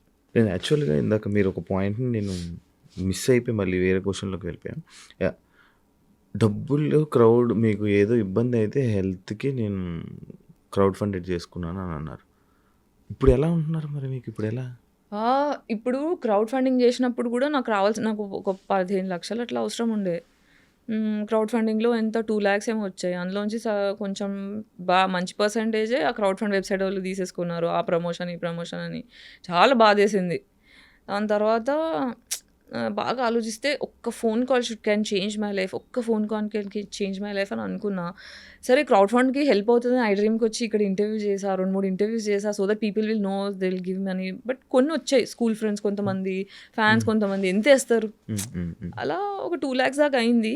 బట్ ఒకసారి ట్రై చేద్దామని సందీప్ రెడ్డి వంగ ఫ్రెండ్ అనమాట నాకు, ఫిదా టైంలో యాక్టింగ్ చాలా బాగా చేసామని ఫేస్బుక్లో నాకు మెసేజ్ పెట్టి నంబర్ షేర్ చేసుకొని అట్లా పరిచయం అయ్యారు. సో సందీప్కి మెసేజ్ చేసా, పెద్దది ఒక మెసేజ్ పెట్టా, సందీప్ ఇలా ఉంది నా పరిస్థితి, నాకు అర్థం కావట్లేదు ఏం చేయాలో, I really need some help, నాకు ఇన్ని డబ్బులు అవసరం ఉన్నాయి, కనీసం నాకు ఒక 50% ఆఫ్ మనీ వచ్చినా I can start my treatment. నేను బెడ్ రిడన్ అయిపోయినా, 1 year అవుతుంది, ఏం లేదు, మా ఓనర్కి డబ్బులు కట్టుకోలేదు, ఖాళీ చేయమంటున్నాడు, ఇలాంటి పరిస్థితుల్లో నీ రిపోర్ట్స్ పంపించు గాయత్రి అన్నాడు. మెసేజ్ ఒకటి పెడితే రిపోర్ట్స్ పంపించా, ఎంత కావాలి నాకు ఈ ట్రీట్మెంట్స్కి, నీకు ఫస్ట్ 3 monthsకి కావాల్సిన ట్రీట్మెంట్ ఎంత అవుతుందో అవన్నీ నాకు లిస్ట్ పెట్టు డీటెయిల్డ్గా అంటే, మొత్తం అదొకటి పీపీటీ తయారు చేసి పంపిస్తే 5.5 lakhs ఒక 1 weekలో వేసేసాడు. కలవలేదు, ఏం లేదు, జస్ట్ ఒక మెసేజ్, 2-3 మెసేజ్లో 1 weekలో వేసేసిండు డబ్బులు. సో అలా ట్రీట్మెంట్కి వెళ్ళి 1 month బెంగళూరులో ఉండి, మళ్ళీ ఇంకోసారి వెళ్ళి ట్రీట్మెంట్స్ తీసుకొని, అక్కడ యోగా, బ్రెత్ వర్కౌట్. ట్రామా అంటే లోపల కూర్చున్న కోపం, నాకు న్యాయం జరగలేదు, చిన్నప్పటి నుంచి అన్యాయం జరుగుతూ ఆ లోపల దాచుకున్న కోపం అంతా కూర్చుండిపోయింది. దాన్ని రిలీజ్ చేసి కుండలిని వైక్నింగ్ అంటారు అనమాట, అది breathing exercise through, meditation through, yoga through, ప్రాణాయామం త్రూ చేస్తాం. సో అలా 21 days సైకిల్ ఒకటి చేస్తూ, డీటాక్స్ లోపల ఉన్న డీటాక్స్ చేస్తూ, పంచకర్మ ఒక ట్రీట్మెంట్ ఉంది. పంచకర్మ దగ్గర నుంచి నాకు ఎంత రిలీఫ్ స్టార్ట్ అయిందంటే, కూర్చొని ఏడ్చుకున్నా నేను. ఓకే చలో, అంటే నాకు డాక్టర్స్ నువ్వు చచ్చిపోతావు నాకు చెప్పేశారు, నువ్వు చచ్చిపోతావు, దీనికి సొల్యూషన్ లేదు, పెయిన్ కిల్లర్స్, పెయిన్ మేనేజ్మెంట్ తప్ప ఏం లేదని. నాకు అక్కడ నుంచి భయం అయ్యి, ఎవడేమనుకుంటే నాకేంటి, నేను ఫస్ట్ చావడం ఏంటి అని చెప్పి క్రౌడ్ ఫండ్ ఆప్షన్ చేసుకున్నామా, ఎందుకంటే ఫ్యామిలీ కూడా లైట్ తీసుకున్నారు నన్ను. తీసేసుకునేసరికి ఇంకా ఆప్షన్ లేదన్నట్టు అది చేసుకున్నా. సో అమ్మయ్య, నేను చచ్చిపోను, I can live now, I know how to heal myself. నా హీలింగ్ నేను అర్థం చేసుకున్నా. ఫస్ట్ ఇది ట్రామా వల్ల వచ్చింది, ఆ ట్రామా రిలీజ్ చేసుకొని ఫర్దర్గా ట్రామా ఇయ్యని మనుషులతో మాత్రమే స్నేహం చేయాలి, ట్రామా ఇచ్చేవాళ్ళు వద్దు అని డిసైడ్ అయితే 90% నా సర్కిల్ మొత్తం కట్ అయిపోయింది. ఇప్పుడు నా జీవితంలో 4 మిగిలారు. అంటే నాకు అర్థమైంది ఏంటంటే, ఒక మనిషి అవసరం కొద్దీ నేనున్నాను, కానీ నా అవసరం కొద్దీ ఎవరు లేరు నా జీవితంలో. అందరికీ నేను అమ్మనైపోయా ఎమోషనల్లీ, అందరికీ ఇస్తున్నా, ఆమె గివర్. ఎందుకంటే ఇంట్లో నాకు ఇవ్వడం జరగలేదు. సో ఇవ్వకపోతే ఒక చైల్డ్ ఎంత సఫర్ అవుతుంది, ఇలా ఎవ్వరు సఫర్ అవ్వకూడదనే ఒక కసి కొద్దీ నాకు జరిగింది ఇంకెవరికి జరగకూడదని, ఎవరైనా బాధలో ఉంటే వాళ్ళని తీసుకొచ్చి ఇంట్లో పెట్టుకొని, వాళ్ళకి హెల్ప్ చేసి, అందరినీ ప్రేమ చేసి, అందరిని చూసుకొని అలసిపోయా. ఇప్పుడు ఈ లాస్ట్ కుండలిని అవేకనింగ్ అయిన తర్వాత, ట్రీట్మెంట్స్ అయిన తర్వాత కొంచెం స్పిరిచువల్ జర్నీ స్టార్ట్ అయింది. నాకు దేవుడు పరిచయం అయ్యాడు. 10 ఏళ్ళుగా గట్టిగా ఏథిజం అని మాట్లాడా. నాకు I got introduce to God, I found God. So అట్లా ఐ స్టార్టెడ్ హీలింగ్. అంటే దేవుడు పరిచయం అవడం అంటే మనకి బేసిక్గా ఏమవుతుందంటే ఇక్కడ పీనల్ గ్లాండ్ అని ఒక గ్లాండ్ ఉంటుంది తల్లో. ఆ పీనల్ గ్లాండ్ ఎప్పుడు మనం తినే ఆర్టిఫిషియల్ ఫుడ్ వల్ల ఫ్లోరిన్ వాటర్, ఫ్లోరిన్ పేస్ట్లు, క్లోరిన్ వాటర్, స్విమ్మింగ్ పూల్లో ఉండేవి, స్నానం చేసే నీళ్లు, ఇలా రకరకాల విధాలుగా పీనల్ గ్లాండ్ మొత్తం క్యాల్సిఫికేషన్ వచ్చేస్తుంది. అంటే మీరు ఇప్పుడు for example water heater rod నీళ్ళలో పెడితే ఇట్లా తెల్ల పొరలా వస్తుంది, అలా మన పీనల్ గ్లాండ్ చుట్టూ క్యాల్సిఫికేషన్ అయిపోతుంది. దానివల్ల మన స్పిరిచువల్ కనెక్షన్ కట్ అయిపోతుంది. అవునా? సో ఈ కుండలిని అవేకనింగ్ లో ఏం చేస్తారంటే పీనల్ గ్లాండ్ ని డీకాల్సిఫై చేస్తారు. అంటే క్యాల్సిఫికేషన్ ని తీసేసే ప్రాసెస్లు ఉంటాయి ఆయుర్వేదాలు. దానివల్ల స్పిరిచువల్ కనెక్షన్ స్టార్ట్ అయ్యి you will start understanding the concept of God, you will understand what is universe, అసలు మనం ఎందుకు పుట్టామో, మన పర్పస్ ఏంటి, యాజ్ అ సోల్ మనం ఏంటి, మన బాధ్యతలు ఏంటి, మనం చేయాల్సినవి ఏంటి, ఇవన్నీ అర్థం అవడం స్టార్ట్ అవుతాయి. సందీప్ రెడ్డి వంగ గారు మీకు అంత క్లోజ్, ఆయన ప్రాజెక్ట్స్లో మీకు ఆఫర్స్ రాకపోవడానికి రీజన్ ఏమైనా ఉందా? అది నాకు తెలీదు. అంతవరకే. అంటే ఎప్పుడో ఒకసారి రిప్లై చేస్తాడు ప్రాజెక్ట్స్కి. ఎప్పుడు మధ్యలో ఒక ప్రాజెక్ట్ వేరే వాళ్ళ ఫ్రెండ్తో ఇప్పించాడు, Gayatri you should do this project అని చెప్పి నన్ను రెఫర్ చేశాడు. కానీ నాకు ఆ డైరెక్టర్ నచ్చలేదు. నచ్చకపోవడం అంటే యాంగర్ ఇష్యూస్ ఉండే ఆ డైరెక్టర్కి. సో రిహార్సల్ సెషన్లో అంటే ఏదన్నా అటు ఇటు అయితే చాలా రూడ్గా బిహేవ్ చేసేవాడు. నాకేమో సెల్ఫ్ రెస్పెక్ట్ మనిషి, నాకు రెస్పెక్ట్ లేకపోతే కష్టం. ఒకసారి చూసా, రెండుసార్లు చూసా, మూడోసారి అడ్వాన్స్ రిటర్న్ ఇచ్చేసి నన్ను క్షమించండి, మీకంటే నాకన్నా ప్రాజెక్ట్ పెద్దది, ఈ ప్రాజెక్ట్లో నేను ఉంటే నేను న్యాయం చేయలేను, మీ మీద రెస్పెక్ట్ ఉంది కానీ నేను ఇందులో ఫిట్ అవును అని చెప్పి పద్ధతిగా చెప్పి వచ్చేసా బయటికి. నాకు మీ నోస్ పిన్ ఎందుకు పెట్టుకున్నది? ఇదా? This is a basically indication that I'm bisexual, pansexual. అవునా? నాకు కాదు అనే దానికి ఇది నాకు తెలియదు అసలు ఇప్పుడు దాకా, నాకు ఇవన్నీ ఏం తెలియవు. అవునా? ఓకే. అంటే మేజర్లీ ఇప్పుడు స్పెక్ట్రమ్ చైల్డ్ అని చెప్పడానికి, ఓకే, సెక్షువాలిటీతో సంబంధం లేదు, I belong to queer community, I mean neuro divergent అని చెప్పడానికి ఇది ఒకటి. అవునా? ఎంతమంది అమ్మాయిలతో కలిసి ఉంటారు మీరు ఇప్పటిదాకా? యాక్చువల్లీ అమ్మాయిల దగ్గరికి వెళ్ళి ఏం అడుగుతారు? ఏం చేయలేదు నేను ఇప్పటిదాకా. అదే కదా 40 yearsకి వచ్చిన తర్వాత బయట చెప్పాకి ఆమె పాన్సెక్షువల్. నేను ఇది ధైర్యంగా చెప్పగలుగుతాను, నాకు నేను ధైర్యం తెచ్చుకొని బయట మాట్లాడడానికి నాకు 40 years పట్టింది.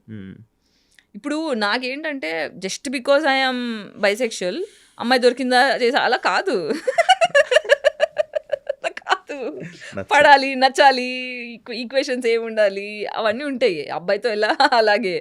కానీ అంత ఇంప్రెసివ్ అయిన అమ్మాయిలు కూడా దొరకలేదు నా జీవితంలో. అబ్బాయిలతో నేను ఎంత ట్రామా గురయ్యానో అమ్మాయిలతో కూడా అంత ట్రామా గురయ్యా. కాబట్టి నన్ను అంటే నేను తొందరగా ఇంప్రెస్ అవ్వలేను, అట్లా కష్టపడాలి. ఇష్టమైన అబ్బాయిలు అంటే లవ్ చేస్తున్నారు నార్మల్గా. బేసిక్గా ఇప్పుడున్న జనరేషన్ లవ్ అంటే కలవడం కోసమే. ఎలా కలవడం అంటే ఫిజికల్గా కలవడం కోసమే. అదే నేను ఎప్పుడు చేయలేదా? వచ్చినాను. అయితే నార్మల్గా లవ్ అని అంటే సెక్స్ కోసం లేకపోతే దాని కలుస్తూ ఉంటారు. ఇప్పుడు సంభోగం. ఇప్పుడు మ్యాక్స్ లవ్ అంతా ఇలాగే ఉండడానికి రీజన్ ఏమైనా ఉందంటున్నా? Trauma response. Hypersexuality is trauma response. చెప్తా దానికి ఎలాగో ఎక్స్ప్లెనేషన్ ఇస్తా. బాడీకి జనరల్గా మనం సేఫ్ అని ఫీల్ అవ్వడానికి డైలీ 8 నుంచి 12 హగ్స్ కావాలి. అది కూడా ఏంటి, నిమిషం పాటు కనీసం 20 seconds మనం పట్టుకొని సెక్స్ ఉద్దేశం లేకుండా, ప్లటానిక్ అంటే నాకు సెక్స్ ఉద్దేశం లేదు, నువ్వు సేఫ్ అని ఫీలింగ్ ఇవ్వడానికి అమ్మనో నాన్ననో అక్కనో చెల్లినో ఉద్దేశం లేకుండా, ఆ ఉద్దేశం లేకుండా మనల్ని పట్టుకునే 8 నుంచి 12 హగ్స్ కావాలి. అప్పుడు మన బాడీ సేఫ్టీ అని ఫీల్ అవుతుంది. ఓకే, నువ్వు సేఫ్గా ఉన్నావు సొసైటీలో అని ఫీల్ అవుతుంది. మనము పాతకాలంలో చూస్తే మనకి జాయింట్ ఫ్యామిలీలు ఉండేవి. అమ్మ ఒళ్ళోనో తాతయ్య ఒళ్ళోనో అమ్మమ్మనో పట్టుకోవడమో ఇవన్నీ మనకి ఫిజికల్ టచెస్ దొరికేవి. కాబట్టి కొంచెం ప్రశాంతంగా ఉన్నారు. ఇప్పుడు ఏంటంటే పరిగెత్తు. ఇప్పుడు మనము రోబోట్లా పరిగెట్టే మనుషులం కాదు, చిల్లవడానికి పుట్టాం. ఇప్పుడు ప్రపంచంలో మనుషులు తప్ప ఏ జంతువులన్నా తీసుకోండి, అన్ని జంతువులు కూడా ఆకలి అయినప్పుడు వేటాడతాయి, మిగతా టైంలో చిల్లవుతాయి. మనం మాత్రమే పరిగెడుతున్నాం. పరిగెడుతున్నాం. సో ఈ పరిగెత్తడం వల్ల ఏమవుతుందంటే మన లోపల అడ్రినల్ రష్, కార్టిజాల్, ఈ 2 నెగిటివ్ హార్మోన్స్ పెరుగుతాయి. పెరిగినప్పుడు ఏమవుతుంది, మన గుండె ఒక స్పీడ్లో కొట్టుకోవాల్సింది, అయ్యా నేనేం పని చేయట్లే, నేను డబ్బులు సంపాదించట్లే, నాకు ప్రేమ దొరకట్లే, ఇది మనకు తెలియకుండా సబ్ కాన్షియస్ బ్రెయిన్ బాడీ యాంగ్జైటీలోకి వెళ్ళిపోతుంది. యాంగ్జైటీలోకి వెళ్ళిపోయినప్పుడు బాడీ ఏం చేస్తుంది, నిన్ను ఫోర్స్ చేస్తుంది పాజిటివ్ హార్మోన్స్ కావాలి నాకు అని. పాజిటివ్ హార్మోన్స్ కావాలంటే ఆర్గాజం కాగానే ఏమవుతుంది, ఆహా అనిపిస్తుంది. So that is the dopamine hit. So నీకు చేసిన ప్రతిసారి you are feeling better and you are getting physical touch. Okay, ఆ ఫిజికల్ టచ్, ఓహో బాడీ ఏం డిసైడ్, సబ్ కాన్షియస్ బ్రెయిన్ ఏం డిసైడ్ అవుతుంది అంటే, ఓహో ఇలా నిన్ను హార్నీ చేసేసి నిన్ను కామం పెంచేస్తే నువ్వు ఒక మనిషిని దగ్గర తెచ్చుకుంటున్నావు, అప్పుడే నాకు టచ్ దొరుకుతుంది కాబట్టి నేను హార్నీ చేసేస్తా, నువ్వు సచ్చినట్టు దానికోసమన్నా ఒక మనిషిని తెచ్చి ముట్టుకునేలా చేస్తావు అని బాడీ హైపర్ సెక్షువల్ అయిపోతుంది. బో ఇన్నున్నాయమ్మా. ఇది యాక్చువల్ మామూలుగా నాకు నా పర్సనల్ డౌట్, పెళ్లి చేసుకుంటా నేనా? యా, చేసుకుంటా. అంటే కరెక్ట్ పర్సన్ దొరికితే ఫస్ట్ షూర్. ఎవరైనా ఏమైనా ప్రపోజల్ కానీ మాట్లాడే ప్రపోజల్స్ వస్తూనే ఉంటాయి, కానీ నేను సేఫ్గా, ఐ మీన్ ఎట్లా అంటే ఇమోషనల్లీ ఇంటెలిజెంట్ మనిషి కావాలి లైఫ్లో. ఇప్పుడు ఏమవుతుందంటే, ఇప్పుడు నన్ను టాంబాయ్ అంటారు, నన్ను మొగోడ్లాగా అంటారు, మ్యాస్క్యులిన్ అంటారు. లేదా ఇప్పుడు నాకు అమ్మాయి వచ్చినా అబ్బాయి వచ్చినా ఇప్పుడు నాకు ఎలాంటి మనిషి కావాలి అంటే, నేను పెద్ద మనిషి అంటే అందరి జీవితంలో అమ్మని అయిపోయాను చెప్పా కదా, నాకు ఆ బాధ్యత అలసిపోయా. ఓకే, నేను చిన్న పిల్లని అవ్వగలుగుతా అనే ఒక కాన్ఫిడెన్స్ నాకు వచ్చినప్పుడు, అనే ప్రూఫ్ దొరికినప్పుడు ప్రాబబ్లీ ఐ కెన్ థింక్. మీరు సొసైటీ కోసం ఆలోచించి సొసైటీ కోసం మాట్లాడుతున్నారు అంతే కదా. మిమ్మల్ని సొసైటీ యాక్సెప్ట్ చేస్తుందని అనుకుంటున్నారు? సంబంధం లేదు. ఎందుకు? హీరోలు ఎప్పుడు సొసైటీ పీపుల్ ప్లీజర్లు కాదు హీరోలు. ఆ సొసైటీ నాకు లాభం వచ్చినా లేకున్నా నా వల్ల సొసైటీ బాగుపడుతుందని డిసైడ్ చేసుకునేటోడే ఫ్రీడమ్ ఫైటర్ అయ్యిండు. భగత్ సింగ్ అయినా ఎవరైనా సరే, ప్రాణం పోతుందని తెలుసు, రిస్క్ ఉందని తెలుసు, దీనివల్ల నన్ను గుర్తిస్తాడా గుర్తించరా అని పట్టించుకోరు. నా వల్ల బాగుపడుతుంది దేశం, నేను బలైనా సరే, నాకు కష్టం వచ్చినా సరే, నేను సఫర్ అయినా సరే, నేను చేసే పని వల్ల నలుగురు బాగుపడతారు అని అర్థం చేసుకున్నాడు హీరో అవుతాడు. ఈ సొసైటీలో మీ ఫ్యామిలీ కూడా, మీ ఫ్యామిలీ యాక్సెప్ట్ చేస్తుందా మిమ్మల్ని? సంబంధం లేదు నాకు, నన్ను ఎవరు యాక్సెప్ట్ చేయలేదు, నా సంబంధం నాకు లేదు. నన్ను నేను యాక్సెప్ట్ చేసుకున్నాను, అది నాకు ఇంపార్టెంట్. నా కుక్ యాక్సెప్ట్ చేసింది, నాకు అది చాలు. సడన్గా మీరేంటి సందీప్ రెడ్డి మంగళ మాట్లాడతా? నేను ఎప్పుడు ఇట్లానే మాట్లాడా, నార్మల్గా జస్ట్ కంపేర్. ఫేమస్ అయింది అందుకే కదా. బేసికలీ మీ యూట్యూబ్ ఛానల్ ఎలా రన్ అవుతుంది? బాగానే పోతుంది. అది ఒక పార్ట్ ఆఫ్ రెవెన్యూ కోసమేనా మీరు స్టార్ట్ చేసి? పార్ట్ ఆఫ్ రెవెన్యూ అంటే, ఇప్పుడు నేను ట్రీట్మెంట్ అంతా అయ్యి చలో నేను కొంచెం మెల్లిమెల్లిగా వర్క్ చేద్దాము అని స్టార్ట్ చేసి మొత్తం అన్ని ఛానల్స్ తిరిగా, టీవీ ఛానల్స్ తిరిగా, న్యూస్ ఛానల్స్ తిరిగా, యూట్యూబ్ ఛానల్స్ తిరిగా, మూవీ ఆఫీస్లో అందరినీ కాంటాక్ట్ అయ్యా. నాకు అర్థమైందంటే nobody wants to work with me, nobody wants to work with me. నా ఇంటర్వ్యూలు కావాలి, నా కంటెంట్ కావాలి, కానీ నాకు ఆదాయం ఇచ్చే ఇంట్రెస్ట్ ఎవరికి లేదు. ఇది నాకు అర్థమైపోయింది. సో నేనే గొడవాలి. సో సాగర్ అని నా ఫ్రెండ్ ఉన్నాడు, హైదరాబాద్ నైట్స్ అని ఒక సినిమా డైరెక్ట్ చేసిన 23లో, బెడ్డెడ్ అవ్వకముందు. సో అది ఇంకా రిలీజ్కి ఉంది, పోస్ట్ ప్రొడక్షన్లో ఉంది. ఆ సినిమా డైరెక్టర్ నాకు సినిమా బండికి డిఓపి అనమాట తను. సో తను ఫ్రెండ్ అయ్యాడు. నేను పడిపోయిన టైంలో నాకు క్రౌడ్ ఫండ్ క్యాంపెయిన్ రేజ్ చేయడము, నాకు రెగ్యులర్గా కొంత గొప్ప డబ్బులు. ఇప్పుడు నాకు సాగర్ కూడా one of the friend that helps me consistently. అంటే నా దగ్గర నుంచి నన్ను బాధ పెట్టకుండా, నన్ను ఎక్స్ప్లాయిట్ చేయకుండా, నన్ను అబ్యూజ్ చేయకుండా, ట్రూ హార్ట్తోని, ప్యూర్ ఫ్రెండ్షిప్తోని నాకు హెల్ప్ చేస్తున్న 2-3 మనుషుల్లో సాగర్ కూడా. సో సాగర్ ఏమన్నాడంటే, నువ్వు టెన్షన్ పడక గాయత్రి, మనకి ఇది ప్రాబ్లం, దీని సొల్యూషన్ ఉండకుండా ఉండదు, will do something, will start. నేను ప్రొడ్యూస్ చేస్తాను, యూట్యూబ్ ఛానల్కి నేను సపోర్ట్ చేస్తాను. కానీ బాల్కనీ చిత్రాలని తన ప్రొడక్షన్ హౌస్ ఉంది. సో తను కూర్చొని, నువ్వు ఏం చేస్తావు, నువ్వు యూట్యూబ్ కంటెంట్ చేసుకుంటూ వెళ్ళు, తను పోస్ట్ ప్రొడక్షన్ నేను చూసుకుంటా, రిలీజ్ నేను చూసుకుంటా, ఫైనాన్స్ ఎట్లా చేద్దాం. ఇప్పుడు నాకు రాదు పని, నువ్వు కొత్త, నేను కొత్త, నేను ఫిల్మ్ మేకర్ని, నాకు యూట్యూబ్తో సంబంధం లేదు, but will try doing something అని చెప్పి అలా స్టార్ట్ చేసాం. అంటే ఇప్పుడు యూట్యూబ్ ఎందుకు ఉంది అంటే, నా వాయిస్ ఇప్పుడు ఒక యాక్ట్రెస్ అన్న తర్వాత, ఒక పబ్లిక్ పర్సన్ అన్న తర్వాత, you should be alive in the media. So that is one reason. ప్రతిసారి వేరే యూట్యూబ్ ఛానల్స్కి వెళ్తే రాంగ్ టైటిల్స్ వేసి నా పేరంతా ఖరాబ్ చేసారు. నేను ఎంపవర్ చేద్దామని వస్తే నన్ను డిస్పవర్ చేసేసిండ్రు. సో వేరేళ్ళ దగ్గరికి వెళ్ళి నా పేరు పాడు చేసుకోవడం ఎందుకు, నా వాయిస్, నా ఫస్ట్ హ్యాండ్ వాయిసే వెళ్ళాలి, వేరేళ్ళ కంట్రోల్లోకి వెళ్ళకూడదు. నా ఇమేజ్ నా కంట్రోల్లో ఉండాలనే ఉద్దేశంతో నా యూట్యూబ్ ఛానల్ స్టార్ట్ చేసుకున్నా. దీనివల్ల ఇప్పుడు ఏంటి, ఇప్పుడు డెమో షూట్ ప్లాన్ చేస్తున్నా, సినిమా స్టోరీ ఒకటి పెట్టుకొని. మళ్ళీ సాగరే నా డెమో షూట్కి కూడా డబ్బులు పెడుతున్నాడు. సో ఇప్పుడు యాక్చువల్గా మొన్న షూట్ చేయాల్సింది, హీరో కోసం వెతుకుతున్నా. మీ డైరెక్షన్కి మీకు మంచి అవార్డ్స్ వచ్చాయని విన్నా. మీకు ఆ టాలెంట్ కూడా ఉంది కదా. ఉంది, టాలెంట్ ఒకటి సరిపోతుందా? చాలా మందికి తెలుసు లేదు కదా మీ డైరెక్షన్, మీ అవార్డ్స్కి, మీ అవార్డ్స్ చిన్న గురించి. చిన్న చేసా, సినిమాలు చేయలేదు కదా. సినిమా చేస్తే ఆ చిన్న వాటికి అన్ని వచ్చాయంటే పెద్ద చేస్తే ఎలా వస్తుందో.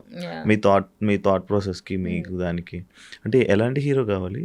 ఇది ఒక లవ్ స్టోరీ చేస్తున్నా. ఈ లవ్ స్టోరీలో 40-year-old ఫీమేల్, 30-year-old మేల్. నేను పనికిరానా?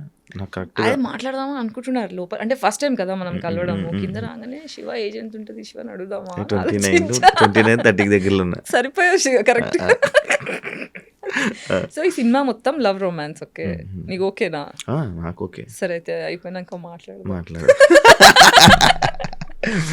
రెమ్యునరేషన్ ఇవ్వలేను, పేద డైరెక్టర్. నాకు రెమ్యునరేషన్ తో అవసరం లేదు. కంటెంట్ సరే, డెమో వరకు అయితే, డెమో షూట్ వరకు అయితే చూద్దాం. తర్వాత ఎప్పుడు జాబ్ చేయాలని అనిపించలేదా మీకు? అనిపించే అన్ని తిరిగా. నేను ఏం జాబ్ చేయగలుగుతానో దాన్ని బట్టి అన్ని ప్లేసెస్లో తిరిగా. చూడాలి, ఇంకా I'm trying to figure out. ఇప్పటికీ మీకు చెప్తేనా మరి 3 నెలలు అవుతుంది నేను రూమ్ రెంట్ కట్టుకొని. కాకపోతే మా ఓనర్ ఏంటంటే, నేను 10 ఏళ్ళ నుంచి సేమ్ ఓనర్స్ అనమాట. సో వాళ్ళ ఫస్ట్ నేను 2 bedroom 2 BHKలో ఉండేదాన్ని. మళ్ళీ ఇప్పుడు నాకు పెంట్ హౌస్ కావాలి అని మొండికి చేస్తే, మా షిజ్జుగాడు ఉన్నాడు, సన్లైట్ లేదు, నాకు విటమిన్ డి డెఫిషియన్సీ ఉంది, సన్లైట్ కావాలి అని చెప్పి పెంట్ హౌస్ అంటే మా అందే ఉంది ఇంకోటి చూడని. మళ్ళీ అక్కడ 4 years ఉన్నా, మళ్ళీ ఇక్కడ ఆల్మోస్ట్ 11 years నుంచి సేమ్ ఓనర్స్ అనమాట. సో వాళ్ళు ఏంటంటే నా మీద అభిమానం ఏంటంటే, ఒక్కతే కష్టపడుతుంది, ఒక్కతే మళ్ళీ అల్లరి చేయను, మళ్ళీ కాలనీలో ఏమైనా లొల్లులు అయితే నేను వెళ్ళి చూస్తుంటా. సో అట్లా కోవిడ్ టైంలో కూడా చాలామంది సఫర్ అవుతూ కన్స్ట్రక్షన్స్ అవుతుంటే వాళ్ళందరికీ ఒక 300 ఫ్యామిలీస్కి ఫుడ్ సప్లై చేసిన, ఎన్జిఓస్తో టైఅప్ చేసి, టీవీ ఛానల్స్లో లైవ్ ఇచ్చి, నా ఫేస్బుక్లో ఇన్స్టాగ్రామ్లో లైవ్లు ఇచ్చి, అలా అయినా ఎన్జిఓస్తోని వేరే కంట్రీస్ నుంచి డబ్బులు పంపించి అలా చాలామందికి సెట్ చేశాను అనమాట. సో కాలనీలో అందరూ బేసిక్గా నన్ను గుర్తుపట్టి నాకు రెస్పెక్ట్ ఇస్తారు. Not just because I'm an actress, because there is అట్లా. సో అట్లా మంచితనం కొద్దీ సరే వెయిట్ చేస్తాలే గాయత్రి అయినప్పుడు చేద్దు కానీ అలా మా ఓనర్స్ కూడా కొంచెం. నాకు వింటుంటే అదలా ఉంది. అంతే, అంటే ఒకప్పుడు బాధపడేదాన్ని, నాకు ఎందుకు ఇలా జరుగుతుంది, ఐ డోంట్ డిజర్వ్ దిస్, నేను మంచి మనసున్న మనిషిని, నాకు ఇలా చేయకూడదు, సొసైటీ మంచోళ్ళతో మంచిగా ఉండాలి అని. కానీ వీఆర్ ఆల్ జస్ట్ ఒక గేమ్ నడుస్తుంది ప్రపంచంలో, అందరు గేమ్లు ఆడుతున్నారు. ఈ గేమ్లో మనం జస్ట్ ఒక పాత్ర, దాన్ని ఎందుకు అంత సీరియస్ తీసుకుంటున్నా అనిపించింది. ఓకే, ఒక ప్రాబ్లం వస్తే సొల్యూషన్ ఉంటుంది, సొల్యూషన్ కోసం ప్రయత్నిద్దాం. ఫస్ట్ నేను బాధపడడం మానేసా, ఇమోషనల్ అవ్వడం మానేసా. ఇమోషనల్ ఎవరికి అవుతా అంటే, నా వాల్యూ తెలిసిన వాళ్ళ కోసం మాత్రమే ఇమోషన్, నా వాల్యూ తెలియని వాళ్ళకి ఇమోషన్ తీసేసి లాజిక్స్ పెట్టడం స్టార్ట్ చేసా. మరి ఆ ఎమోషనల్ పోస్ట్ ఎందుకు పెట్టాను? ఒక 3 days బ్యాక్ నా గురించి ఆలోచించుకొని పెట్టాను. నేను చెప్తా వినండి, మధ్యలో ఆ పోస్ట్ మీరు చదివారా కింద? నేను చదివా, మీ బ్రేకప్ గురించి, మీ ఫీలింగ్ గురించి ఎక్స్ప్రెస్ చేసి. కరెక్ట్గా అర్థం చేసుకోలేదు. నేను ఏం రాశానంటే, ఇప్పుడు క్యాజువల్ డేటింగ్ అనేది చాలా టాక్సిక్, ఇది చాలా కాంట్రవర్షియల్ అనిపిస్తుంది ఎవరికి, పాతకాలం మనుషులకి, కన్జర్వేటివ్ పీపుల్కి చాలా కాంట్రవర్షియల్ అనిపిస్తుంది. But this is truth. ఇది ఓన్లీ యంగర్ పీపుల్కి, ఎవరైతే ట్రామాలో కొట్టుకుంటున్నారో వాళ్ళకి మాత్రమే జాబ్లు ఇచ్చే పోస్ట్ ఇది. అంటే నాకు లాస్ట్ ఇయర్ నుంచి రెవల్యూషన్స్ వస్తున్నాయి అనమాట. రెవల్యూషన్స్ అంటే స్పిరిచువల్ కనెక్షన్ స్టార్ట్ అయిన దగ్గర నుంచి, చిన్నప్పటి నుంచి నాకు జరగని జస్టిస్లకి, క్వశ్చన్స్కి అన్నిటికీ ఒక్కొక్కటి ఆన్సర్స్ దొరుకుతున్నాయి. సో మధ్యలో ఏమైందంటే 2023లో బ్రేకప్ అయిపోయిన తర్వాత ఎక్స్ట్రీమ్ సెక్షువల్ ట్రామా. నాకు ఆ బ్రేకప్లో కూడా నాకు నా పెళ్ళి ఉండే, నాకు ఫోర్స్ఫుల్గా పెళ్ళయింది. ఆ పెళ్ళిలో కూడా నాకు ఎక్స్ట్రీమ్ ట్రామా, లిటరల్ తట్టుకోలేక 5 stitches ఉన్నాయి, సూసైడ్ అటెంప్ట్ చేసుకున్నా. అంటే the kind of things I went through, నేను ఎలా బ్రతుకున్నానో నాకు తెలీదు, నేను హోస్ట్లో ఎలా ఉన్నానో నాకు తెలీదు, నేను సైకో కానీ, పిచ్చిదాన్ని కానీ, చచ్చిపోవడం కానీ, మూడిట్లో ఎందుకు జరగలేదో నాకు తెలియదు. ఫోర్స్ఫుల్ పెళ్ళి ఏంటి అంటే, మా పేరెంట్స్ డివోర్స్ అయిపోయింది, ఇంట్లో నలుగురు ఏమనుకుంటారు అని చెప్పి తొందరగా పెళ్లి చేసేసేయాలని ఫోర్స్ఫుల్గా. మా అమ్మ అయితే పాయిజన్ బాటిల్ పెట్టుకొని, నువ్వు చేసుకోకపోతే నేను చచ్చిపోతాను కూర్చొని. నాకు అప్పటికే అర్థమైపోయింది వీళ్ళు టాక్సిక్ ఉన్నారు, వీళ్ళతో నేను సంతోషంగా ఉండలేను. నేను చెప్పాను, అమ్మ ఇప్పుడు ఈ పెళ్లి చేసుకుంటే నేను సంతోషంగా ఉండలేను, కానీ నేను ఈ మాటకు రెస్పెక్ట్ ఇస్తా, నువ్వు చేసుకోమంటే నేను చేసుకుంటా, కానీ నీకు నా సంతోషం ఇంపార్టెంట్ అయితే ఇది పెళ్ళి వద్దు, క్యాన్సిల్ చేయించేసే. వీళ్ళు మాటలు ఒకటి ఉంది, చేష్టలు ఒకటి ఉంది, వీళ్ళు కరెక్ట్ కారు అని చెప్తే బాటిల్ పెట్టుకుంది. అవన్నీ నాకు సంబంధం లే, పెళ్ళి చేసుకో అంతే. అంటే లిటరల్గా మండపం వెళ్ళేటప్పుడు కూడా నాకు ఇట్లా పారిపోవాలా అని ఉండే. కానీ పాపం మా అమ్మ ఒక్కతే అయిపోయింది. మా అమ్మకి చెడ్డ పేరు నేను తీసుకురావద్దు అని ఎంత లోపల కుమిలి వెళ్ళి చేసుకున్నా. పెళ్ళి అప్పగింతలు అవుతాయి కదా, అప్పగింతలప్పుడు మా అమ్మ నన్ను హక్ చేసుకొని అమ్మాయిలు మిస్ యూ అని చెప్పి ఇట్లా హక్ చేసుకుంటే మా అమ్మ ఒక డైలాగ్ కొట్టింది, నా మనసు ఇరిగిపోయింది తెలుసా. చూడు ఇట్లా హక్ చేసుకొని చెవులో చెప్తుంది, నేను వదిలించుకోవడానికి పెళ్ళి చేస్తున్నా, మళ్ళీ నా జీవితంలోకి రాకు, just get out of my life అని. మళ్ళీ ఇలా లేచి ఇలా సరే బెట్టా బాగా వెళ్ళిపోయింది. నేను ఫ్లిప్ అయిపోయా. ఒక అమ్మ అందరి ముంగలు ఒకలాగా, ఎవరు లేనప్పుడు ఒకలాగా, సీక్రెట్గా ఒకలాగా అలా ఎలా ఉండగలుగుతారు అనే షాక్లో ఉండిపోయినా. నాకు ఇదే మా అమ్మ మెంటాలిటీ ముందు తెలుసుంటే నేను పారిపోయేదాన్ని ఇంట్లోంచి. I don't deserve that. 2 years ఎంత అబ్యూస్ గురయ్యా నేను ఆ పెళ్ళి వల్ల అనేది నేను మాటలో చెప్పలేను. లిటరల్గా పెళ్ళి తర్వాత 6 times అంటే ముహూర్తాలు బాగాలేవని అది ఇది అని చెప్పి 2 months ఫస్ట్ నైట్ పోస్ట్పోన్ చేశారు. ఇంత లోపల మనోడు ఏం చేస్తాడు, ఇంట్లో ఎవరు లేనప్పుడు ఫోర్స్ చేయడం. నాకు ఇష్టం లేదు పద్ధతికి వెళ్దామంటే జుట్టు పట్టి గోడ కొట్టి కళ్ళు తిరిగిన తర్వాత అలా 6 times జరిగింది. I was bleeding every time.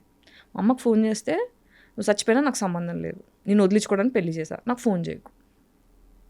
ఇదిలా జరిగేది. యాక్చువల్లీ యూఎస్కి వెళ్ళకపోవడానికి రీజన్ ఇదేమో, ఇది ఎప్పుడు వచ్చింది. సో ఇలా జరిగాయి. సో నాకు అందుకే పెళ్ళి అంటే భయం, పెద్దోళ్ళు అంటే భయం. అంటే అది భయం అంటే భయపడను, కానీ సబ్కాన్షియస్ యాంగ్జైటీ అది. అందుకే పెళ్ళి జోలికి వెళ్ళాలంటే. కానీ ఇప్పుడు మీరు ఇందాక నేను అడిగినప్పుడు పెళ్లి చేసుకుంటా ఇష్టం అని అన్నారు, కానీ మిమ్మల్ని మళ్ళీ మంచిగా చూసుకునే పర్సన్, ఆ టైము, అలాంటి వ్యక్తి మీ లైఫ్లోకి వస్తారని మీరు అనుకుంటున్నారా? అంటే వస్తే మంచిది, లేకపోతే ఇట్స్ ఓకే, ఇలానే గడిపేస్తాం. మనము జీవితంలోకి ఒంటరిగానే వస్తాం, ఒంటరిగానే పోతాం, మధ్యలో ఈ డ్రామా అంతా. సో ఒక్కసారి when you make peace with your self, మనకు సెల్ఫ్ వర్త్ తెలిసి గాడ్ వచ్చేసింది అనుకోండి, నా బాధ వినడానికి ఒక వాయిస్ ఉంది నా లోపల, I'm hearing myself, God is listening to me, I'm being guided. నన్ను గైడ్ చేస్తున్న ఒక సూపర్ పవర్ నా లోపల ఉంది, God is there for me. So I'm fine. I'm God. అంతే, నేను దేవుడు, నువ్వు దేవుడు, అంటే మనం అందరం దేవుళ్ళమే, జస్ట్ వీ డోంట్ రియలైజ్ అంతే. చిన్నప్పుడు కూడా చిన్నపిల్లలు దేవుడితో సమానం అని అప్పుడే అంటారు కదా, ఎందుకంటే పొల్యూట్ అవ్వలేదు కాబట్టి. మనం పొల్యూట్ అవ్వడం వల్ల మనం దేవుళ్ళని మర్చిపోతాం. అంటే మరి గుళ్ళకి వెళ్ళడం అవన్నీ జరుగుతుంటున్నాయి కదా. ఇంతకుముందు వెళ్ళేదాన్ని కాదు, కానీ ఇప్పుడు వెళ్తున్నాం. గుడికి వెళ్తున్నా, గుడిలో వెళ్ళి మెడిటేషన్ చేసుకుంటా, ఎనర్జీస్ అబ్జర్వ్ చేసుకుంటా. యాక్చువల్లీ మీకు ఇలాంటి సిచ్యువేషన్ జరిగింది, మీ అలాంటి వాతావరణంలో పెరిగారు, అన్నీ జరిగాయి కదా. అంటే పెళ్లి చేసుకోవాలి, ఒక పిల్లలు, ఆ పిల్లల్ని మంచి చూసుకోవాలి, వాళ్ళకన్నీ నేర్పించాలి, ఇలా జరగాలి అలా జరగాలి. మన జనరేషన్, మన వారసులు, మన వారతత్వం అది పెంచి కొంచెం మంచిగా నేర్పించి మంచిగా సొసైటీలో ఉండాలనే ఆలోచన అలాంటివి ఉన్నాయా? చేస్తున్నాను కదా ఆల్రెడీ పేరెంటింగ్ సొసైటీకి. ఓకే, ఇప్పుడు నేను ఒకటి చెప్తా. కుటుంబం ఉంది అంటే అమ్మ, నాన్న, పెళ్ళాం, పిల్లలు. మీ కుటుంబం సైజ్ ఎంత అంటే వాళ్ళే. నా కుటుంబం లేదు, నా కుటుంబం సైజ్ నా దేశం. అర్థమైందా? నా కుటుంబం నేను అలా చూస్తున్నా. సో ఇప్పుడు తల్లి తండ్రి పిల్లలు నన్ను ప్రేమిస్తున్నారా లేదా అని చూడరు, వాళ్ళ బాగోగులు చూస్తారు. నా పిల్లలు నాకు ఏం చేస్తారు అని చూస్తే వాళ్ళది ప్రేమ కాదు. అన్కండిషనల్గా ఎప్పుడైతే పిల్లల్ని ప్రేమిస్తారో అది రియల్ ప్రేమ ఫ్రమ్ తల్లిదండ్రి. అదే చేస్తున్నాను నేను సొసైటీతో. సొసైటీలో ఏజ్కి సంబంధం లేకుండా నేను అందరినీ పిల్లల్లా కన్సిడర్ చేస్తున్నాను కాబట్టి ఎడ్యుకేట్ చేయాలి, అందరు బాగోగులు చూసుకోవాలి, అందరు సంతోషంగా ఉండాలని వీడియోలు చేస్తున్నాను. అవును, మీరు మంచిగా చేస్తున్నారు, బట్ ఆ సొసైటీ మిమ్మల్ని యాక్సెప్ట్ చేయట్లేదు కదా. జవాబు దొరకాల్సిన వాళ్ళకి దొరికేస్తున్నాయి. మీరు కామెంట్ సెక్షన్లో చూడండి, 10 మంది తిడతారేమో, 50 మంది thank you for doing this, it is helping me. Comments పట్టించుకుంటారా? అన్నీ చూస్తా, పట్టించుకోవాల్సినవి పట్టించుకుంటా. ఇప్పుడు రోడ్డు మీద వెళ్తుంటా, మురిగే కుక్కలు ఉంటాయి, మురిగే కుక్కలు పట్టించుకోను. ఏదైనా కుక్క క్యూట్గా వచ్చి నాతో ఆడుకుంది అనుకో, వెళ్ళి ఆడుకుంటా, నేను కుక్క పిల్లని అయిపోతా. యాక్చువల్లీ నాకు ఇంకొక డౌట్ ఉండే, మీ గురించి తెలుసుకున్నప్పుడు నాకు ఇంకోటి వచ్చింది. మీకు మ్యూజిక్ అంటే బాగా ఇష్టం అని, ఆ మ్యూజిక్కి సంబంధించిన ఒక పర్సన్తో రిలేషన్లో ఉండేవాళ్ళని. అవునా? అదెందుకు అయ్యింది? అది మీ ఇష్టంతోనే మీ దీంతోనే వెళ్ళారు కదా, అవును. మరి అది ఎందుకు బ్రేకప్ అయ్యింది? అదే అయితే దీన్ని చాలా టాక్సిక్ ఉండేది. బాగానే కనుక్కున్నానా? దీన్ని కార్మిక్ రిలేషన్షిప్ అని చెప్తా. ఎప్పుడైతే ఒక సోల్ ఎక్స్ట్రీమ్ ట్రామా నుంచి వచ్చి ప్రేమ అనే డెఫినేషన్ అర్థం కాక కొట్టుకుంటుంటాం చూడండి. ఈ కార్మిక్ రిలేషన్షిప్ ఏంటంటే కథార్సిస్ అనేది ఒక ఫినామినా ఉంటుంది మనకి. మీకు ఐడియా ఉందా? స్పిరిచువాలిటీ తెలిస్తే కొంచెం, లేదా హిందూయిజం కరెక్ట్ క్లారిటీ ఉంటే ఇప్పుడు మనుషులను అర్థం చేసుకోవడం స్టార్ట్ చేస్తున్నాను. కథార్సిస్ అనే ఫేజ్లో కార్మిక్ అనేది ఫైనల్ ఫేజ్ అనమాట. అంటే మనకి ఇల్యూజన్స్, అంటే నా మొగుడు, నా ఫ్యామిలీ, నా కోరికలు, నన్ను ఇట్లా చూసుకోవాలి, నన్ను బాగా చూసుకోవాలి, ఇవన్నీ డెల్యూషన్స్లో ఉంటాం. కానీ రియాలిటీలో నేను చూస్ చేసుకున్న మనిషి, అంటే మనకి బేసిక్గా నా కోసం నేను నిలబడలేదు ఎప్పుడు. సో నా కోసం నేను నిలబడాలి అంటే ఇచ్చి కొట్టాలి ఒకటి. కొట్టాలంటే ఫిజికల్గా కాదు, మెంటల్గా. సెల్ఫ్ దెబ్బ తగలాలంటారు. దెబ్బ తగిలితే జ్ఞానం వస్తుంది అంటారు కదా. ఆ జ్ఞానం రావడానికి తగిలిన దెబ్బది. సో చాలా ట్రామటైజ్ అయిపోయా, చాలా డిప్రెషన్లోకి వెళ్ళిపోయా, ఆరోగ్యం మొత్తం గుడిసిపోయింది. ఆయన కూడా ఇబ్బంది పెట్టారు అఫ్ కోర్స్. కానీ ఇప్పుడు నేను ఏం చెప్తున్నానంటే, నన్ను ఇబ్బంది పెట్టిన వాళ్ళందరూ కూడా వాళ్ళు ఇబ్బంది పెట్టాలని పెట్టరు. వాళ్ళు ప్రేమలో పెరగాక ట్రామాలో పెరిగి వాళ్ళు ప్రేమ అనుకుంటూ ట్రామానే ఇచ్చారు. So I forgive them because వాళ్ళు సంతోషంగా లేకపోవడం వల్ల ఇవన్నీ జరుగుతున్నాయి. పేట్రియార్కి పితృస్వామ్య వ్యవస్థ మొగోడిని ఎలా కుడిపించిందంటే ఇలా రాక్షసుడిని, జంతువుని తయారు చేసి కుడిపించింది. సో ప్రేమ, అమ్మ ప్రేమ సరిగ్గా అర్థం చేసుకొని మొగోడు చేసే పనులు ఇవి. వచ్చే అమ్మాయిని హింస పెడతాడు. సో మదర్ ఉండి ఎప్పుడైతే హీల్ చేసుకుంటారో అబ్బాయిలు, అప్పుడే అమ్మాయిలను సరిగ్గా ప్రేమించగలుగుతారు. అమ్మాయిలు ఎప్పుడైతే ఫాదర్ ఉండి హీల్ చేసుకుంటారో అప్పుడే కరెక్ట్ మొగోడిని ప్రేమించగలుగుతారు, కరెక్ట్గా ప్రేమించగలుగుతారు. నాకు గాయత్రి గ్రూప్తో మాటలన్నీ బాగా నచ్చుతున్నాయి, అన్నీ బాగున్నాయి, జనాలకు కూడా మంచిగా అనిపిస్తుంది. కానీ బూతులు లేకుండా ఎందుకో మన బేసిక్గా మన వాళ్ళు బూతులు అంటే యాక్సెప్ట్ చేయరు, బోల్డ్నెస్ యాక్సెప్ట్ చేయరు. అది ఎందుకో తెలీదు, నాకు తెలియదు. మీకేమైనా తెలుసా, ఐడియా ఉందా? అంటే పద్ధతి, పవిత్రత అని అది యూఎస్పీ పెడతారు కదా. ఇప్పుడు మనకి ఏంటి, అందరూ తెల్ల బట్టలు వేసుకొని నీట్గా ఐరన్ చేసుకొని బట్టలు వేసుకోవాలని కోరుకుంటారు. ఇప్పుడు బురదలో పడాలనుకోడు. కానీ బురదలో పడకుండా ఉంటామా జీవితంలో? ఏదో ఒకసారి పడుతూ ఉంటాం కదా. అది పడకపోయినా కారీలు. ఎగ్జాక్ట్లీ. అలా బురదలో పడ్డప్పుడు ఏమైందంటే కోపం వస్తుంది. సో అలా సర్వైవల్ మోడ్లో ఉన్న మనుషులు ఎప్పుడు బూతులు డిఫెన్స్గా వాడతారు. ఇది ఏంటంటే, నేను ఒక్కదాన్నే మాట్లాడుతున్నాను బూతులు, చాలా మంది మాట్లాడుతారు. మహేష్ బాబు సినిమాలో అన్న మాటలు ఉన్నాయి. మన రామ్ చరణ్ తేజ్ది పెద్ద సినిమా ఉండే చూడండి, దాన్ని రామ్ చరణ్ రంగస్థలంలో బూతు వాడలేదు. నాకు రాలేదేంటి సడన్ గా? అదే ఇది గుర్తు తెచ్చుకుంటున్నాను. ఆయన కొంచెం వినపడదు కదా, అది గుర్తు తెచ్చుకుంటున్నాను. అట్లే అందులో బూతులు మాట్లాడారు. బూతులు అనేది అందరూ మాట్లాడతారు. ఇక్కడ ఏంటంటే ఆడపిల్లని కాబట్టి నన్ను సపోర్ట్ చేసేవాళ్ళు లేరు కాబట్టి, దెప్పడం ఈజీ కాబట్టి, తొక్కాలి కాబట్టి, నా వాయిస్ లేవకూడదు కాబట్టి అంటే బేసిక్ అబ్బాయిలను కూడా తిడతారు. అసలు బూతులు అనేది డిఫెన్స్ అండి. బేసిక్ దాని మీద కూడా ఒక యూట్యూబ్ వీడియో చేశాను. అదే అది లేకుండా ఇంకొకటి సైకలాజికల్గా ఈ మధ్యనే అంటే రీసెర్చ్లో కనుక్కున్నది ఏంటంటే, బూతులు మాట్లాడిన ప్రతిసారి డోపమిన్ రిలీజ్. నేను విన్నా, అది రీసెంట్గా విన్నాను. అది కూడా ఆయన చెప్పాడు. ఇప్పుడు ఏంటంటే, నిన్ను గట్టి గిల్లేస్తా. ఇది ఏంటి, సీక్రెట్గా గిల్లుతా, ఇది ఎవరికి కనిపించదు. నువ్వు అప్పుడు బూతు మాట్లాడతావు. బూతు మాట్లాడితే అది రికార్డ్ చేస్తావు. ఈ గిల్లేది ఎవరికి కనిపించట్లే, బూతు మాట్లాడితే కనిపిస్తుంది. మనుషులు బూతు మాట్లాడదంటే గిల్లద్దు. సొసైటీ గిల్లుతుంది, హరాస్ చేస్తుంది. అంటే మెటఫార్గా చెప్తున్నా, సొసైటీ ఈజ్ నాట్ లెట్టింగ్ మీ. అమ్మాయిలని అబ్బాయిలని ఎవరైతే బూతులు మాట్లాడుతున్నారో వాళ్ళు జీవితంలో సంతోషంగా లేరు, వాళ్ళకి రెస్పెక్ట్ దొరకట్లేదు. సో అది డిఫెన్స్లో వచ్చే మాటలు. వాళ్ళని తప్పు అని చెప్పే కంటే వాళ్ళు ఎందుకు అలా చేస్తున్నారో మనం ఇప్పుడు ఒక చెట్టు సరిగ్గా పెరగట్లేదు అనుకో గార్డెన్లో, మనం సాయిల్ని కరెక్ట్ చేస్తాం కానీ చెట్టు ఎందుకు పెరగట్లేదు అనం కదా. సొసైటీ బాగుపడాలి ఫస్ట్. ఫైనల్గా ఏం కోరుకుంటున్నారు జనాల నుంచి? సంతోషంగా ఉండాలి అందరూ, ఎవరినైనా హర్ట్ చేసుకోవద్దు, సెల్ఫ్ వర్త్ తెలుసుకోవాలి అందరూ. ఫస్ట్ నాకు నేను ఇంపార్టెంట్, నా సెల్ఫ్ వర్త్, నేను వాల్యుబుల్ అని అర్థమైతే అంత సొసైటీ సెట్ అయిపోతుంది. దానికోసం నా వంతు ఏమంటారు ఉడత సహాయం నా యూట్యూబ్ వీడియోల ద్వారా చేస్తున్నాను. నాకు డౌట్, ఇప్పుడు మీకు ఫైనాన్షియల్ సపోర్ట్ కావాలంటే మీరు ఏం చేస్తారు? ఏమో నాకు అర్థం కావట్లేదు. సినిమా చేస్తాను, ఇప్పుడు క్రౌడ్ ఫండింగ్ చేస్తా, సినిమా డెమో షూట్ చేసిన తర్వాత ఫిలిం బజార్ అని ఒక ప్లేస్ ఉంది గోవాలో, అక్కడ మొత్తం డిఫరెంట్ ప్రొడక్షన్ హౌసెస్ వస్తాయి, వేరే కంట్రీస్ నుంచి ప్రొడ్యూసర్స్ వస్తారు, అక్కడ వాళ్ళకి నచ్చితే ఇక్కడ ఇంత కష్టపడాల్సిన అవసరం లేదు. అక్కడ ఒక పెద్ద డోర్ ఓపెన్ అయింది నాకు, అది కూడా సాగరే తీసుకెళ్ళాడు 2 years బ్యాక్. అక్కడ ఏంటంటే మన స్టోరీ డెమో ప్రజెంట్ చేసుకోవచ్చు, మన స్టోరీ నచ్చింది అనుకోండి అక్కడిదక్కడ ప్రొడ్యూసర్ డబ్బులు పెట్టేస్తారు, అదొక ఆప్షన్ ఉంది. ఇంకా మా చిన్న చెల్లి అక్టోబర్లో కొన్ని డబ్బులు సేవ్ చేస్తుంది నా కోసం. సో కొంచెం బిజినెస్ స్టార్ట్ చేయడానికి చిన్నపాటి ఇన్కమ్ సోర్స్ బిజినెస్ స్టార్ట్ చేయడం కోసం ఐడియాస్ అన్ని క్యూరేట్ చేస్తున్నా. ఫుడ్ బిజినెస్ స్టార్ట్ చేద్దామని. అది ఇన్ని ఉన్నాయి, మీ పాత యాంకర్ జాబ్ ఎందుకు రావాలనుకోలే? యాంకర్ జాబ్ కోసం నా కొంచెం హెల్త్ బాగా YouTube channels, TV channels, news channels, YouTube channel అన్నీ తిరిగా. చెప్పా కదా, nobody wants to work with me. తిరిగా. అందుకే ఇప్పుడు యూట్యూబ్లో నేను ఏం చేస్తున్నా, యాంకరింగే చేసుకుంటున్నా సొంతగా, ఏమి యాక్సెప్ట్ చేయలేదని చెప్పి. Then thank you so much. నాకు మంచి పాడ్కాస్ట్ ఇచ్చి నాకు కొన్ని చాలా తెలియని విషయాలను చాలా తెలిసేలా చేసినందుకు. అండ్ నేను ఇంకో చాలా మిస్ అయ్యానని అనిపిస్తుంది.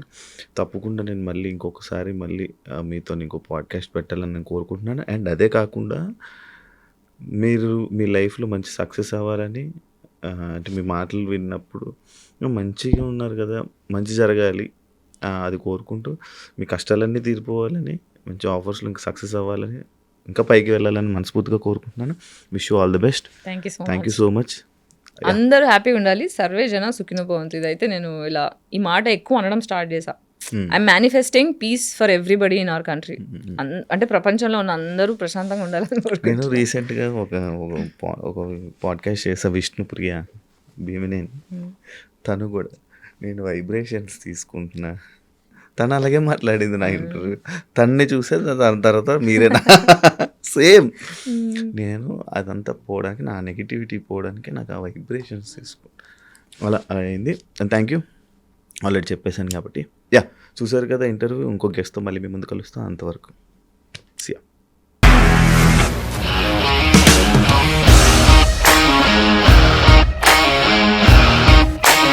ఇండస్ట్రీలో కమిట్మెంట్ ఇష్యూస్ వస్తే నీకు కూడా వచ్చినట్టు? మార్నింగ్ తీసుకెళ్ళానంటే కొట్టి పడేస్తాడు.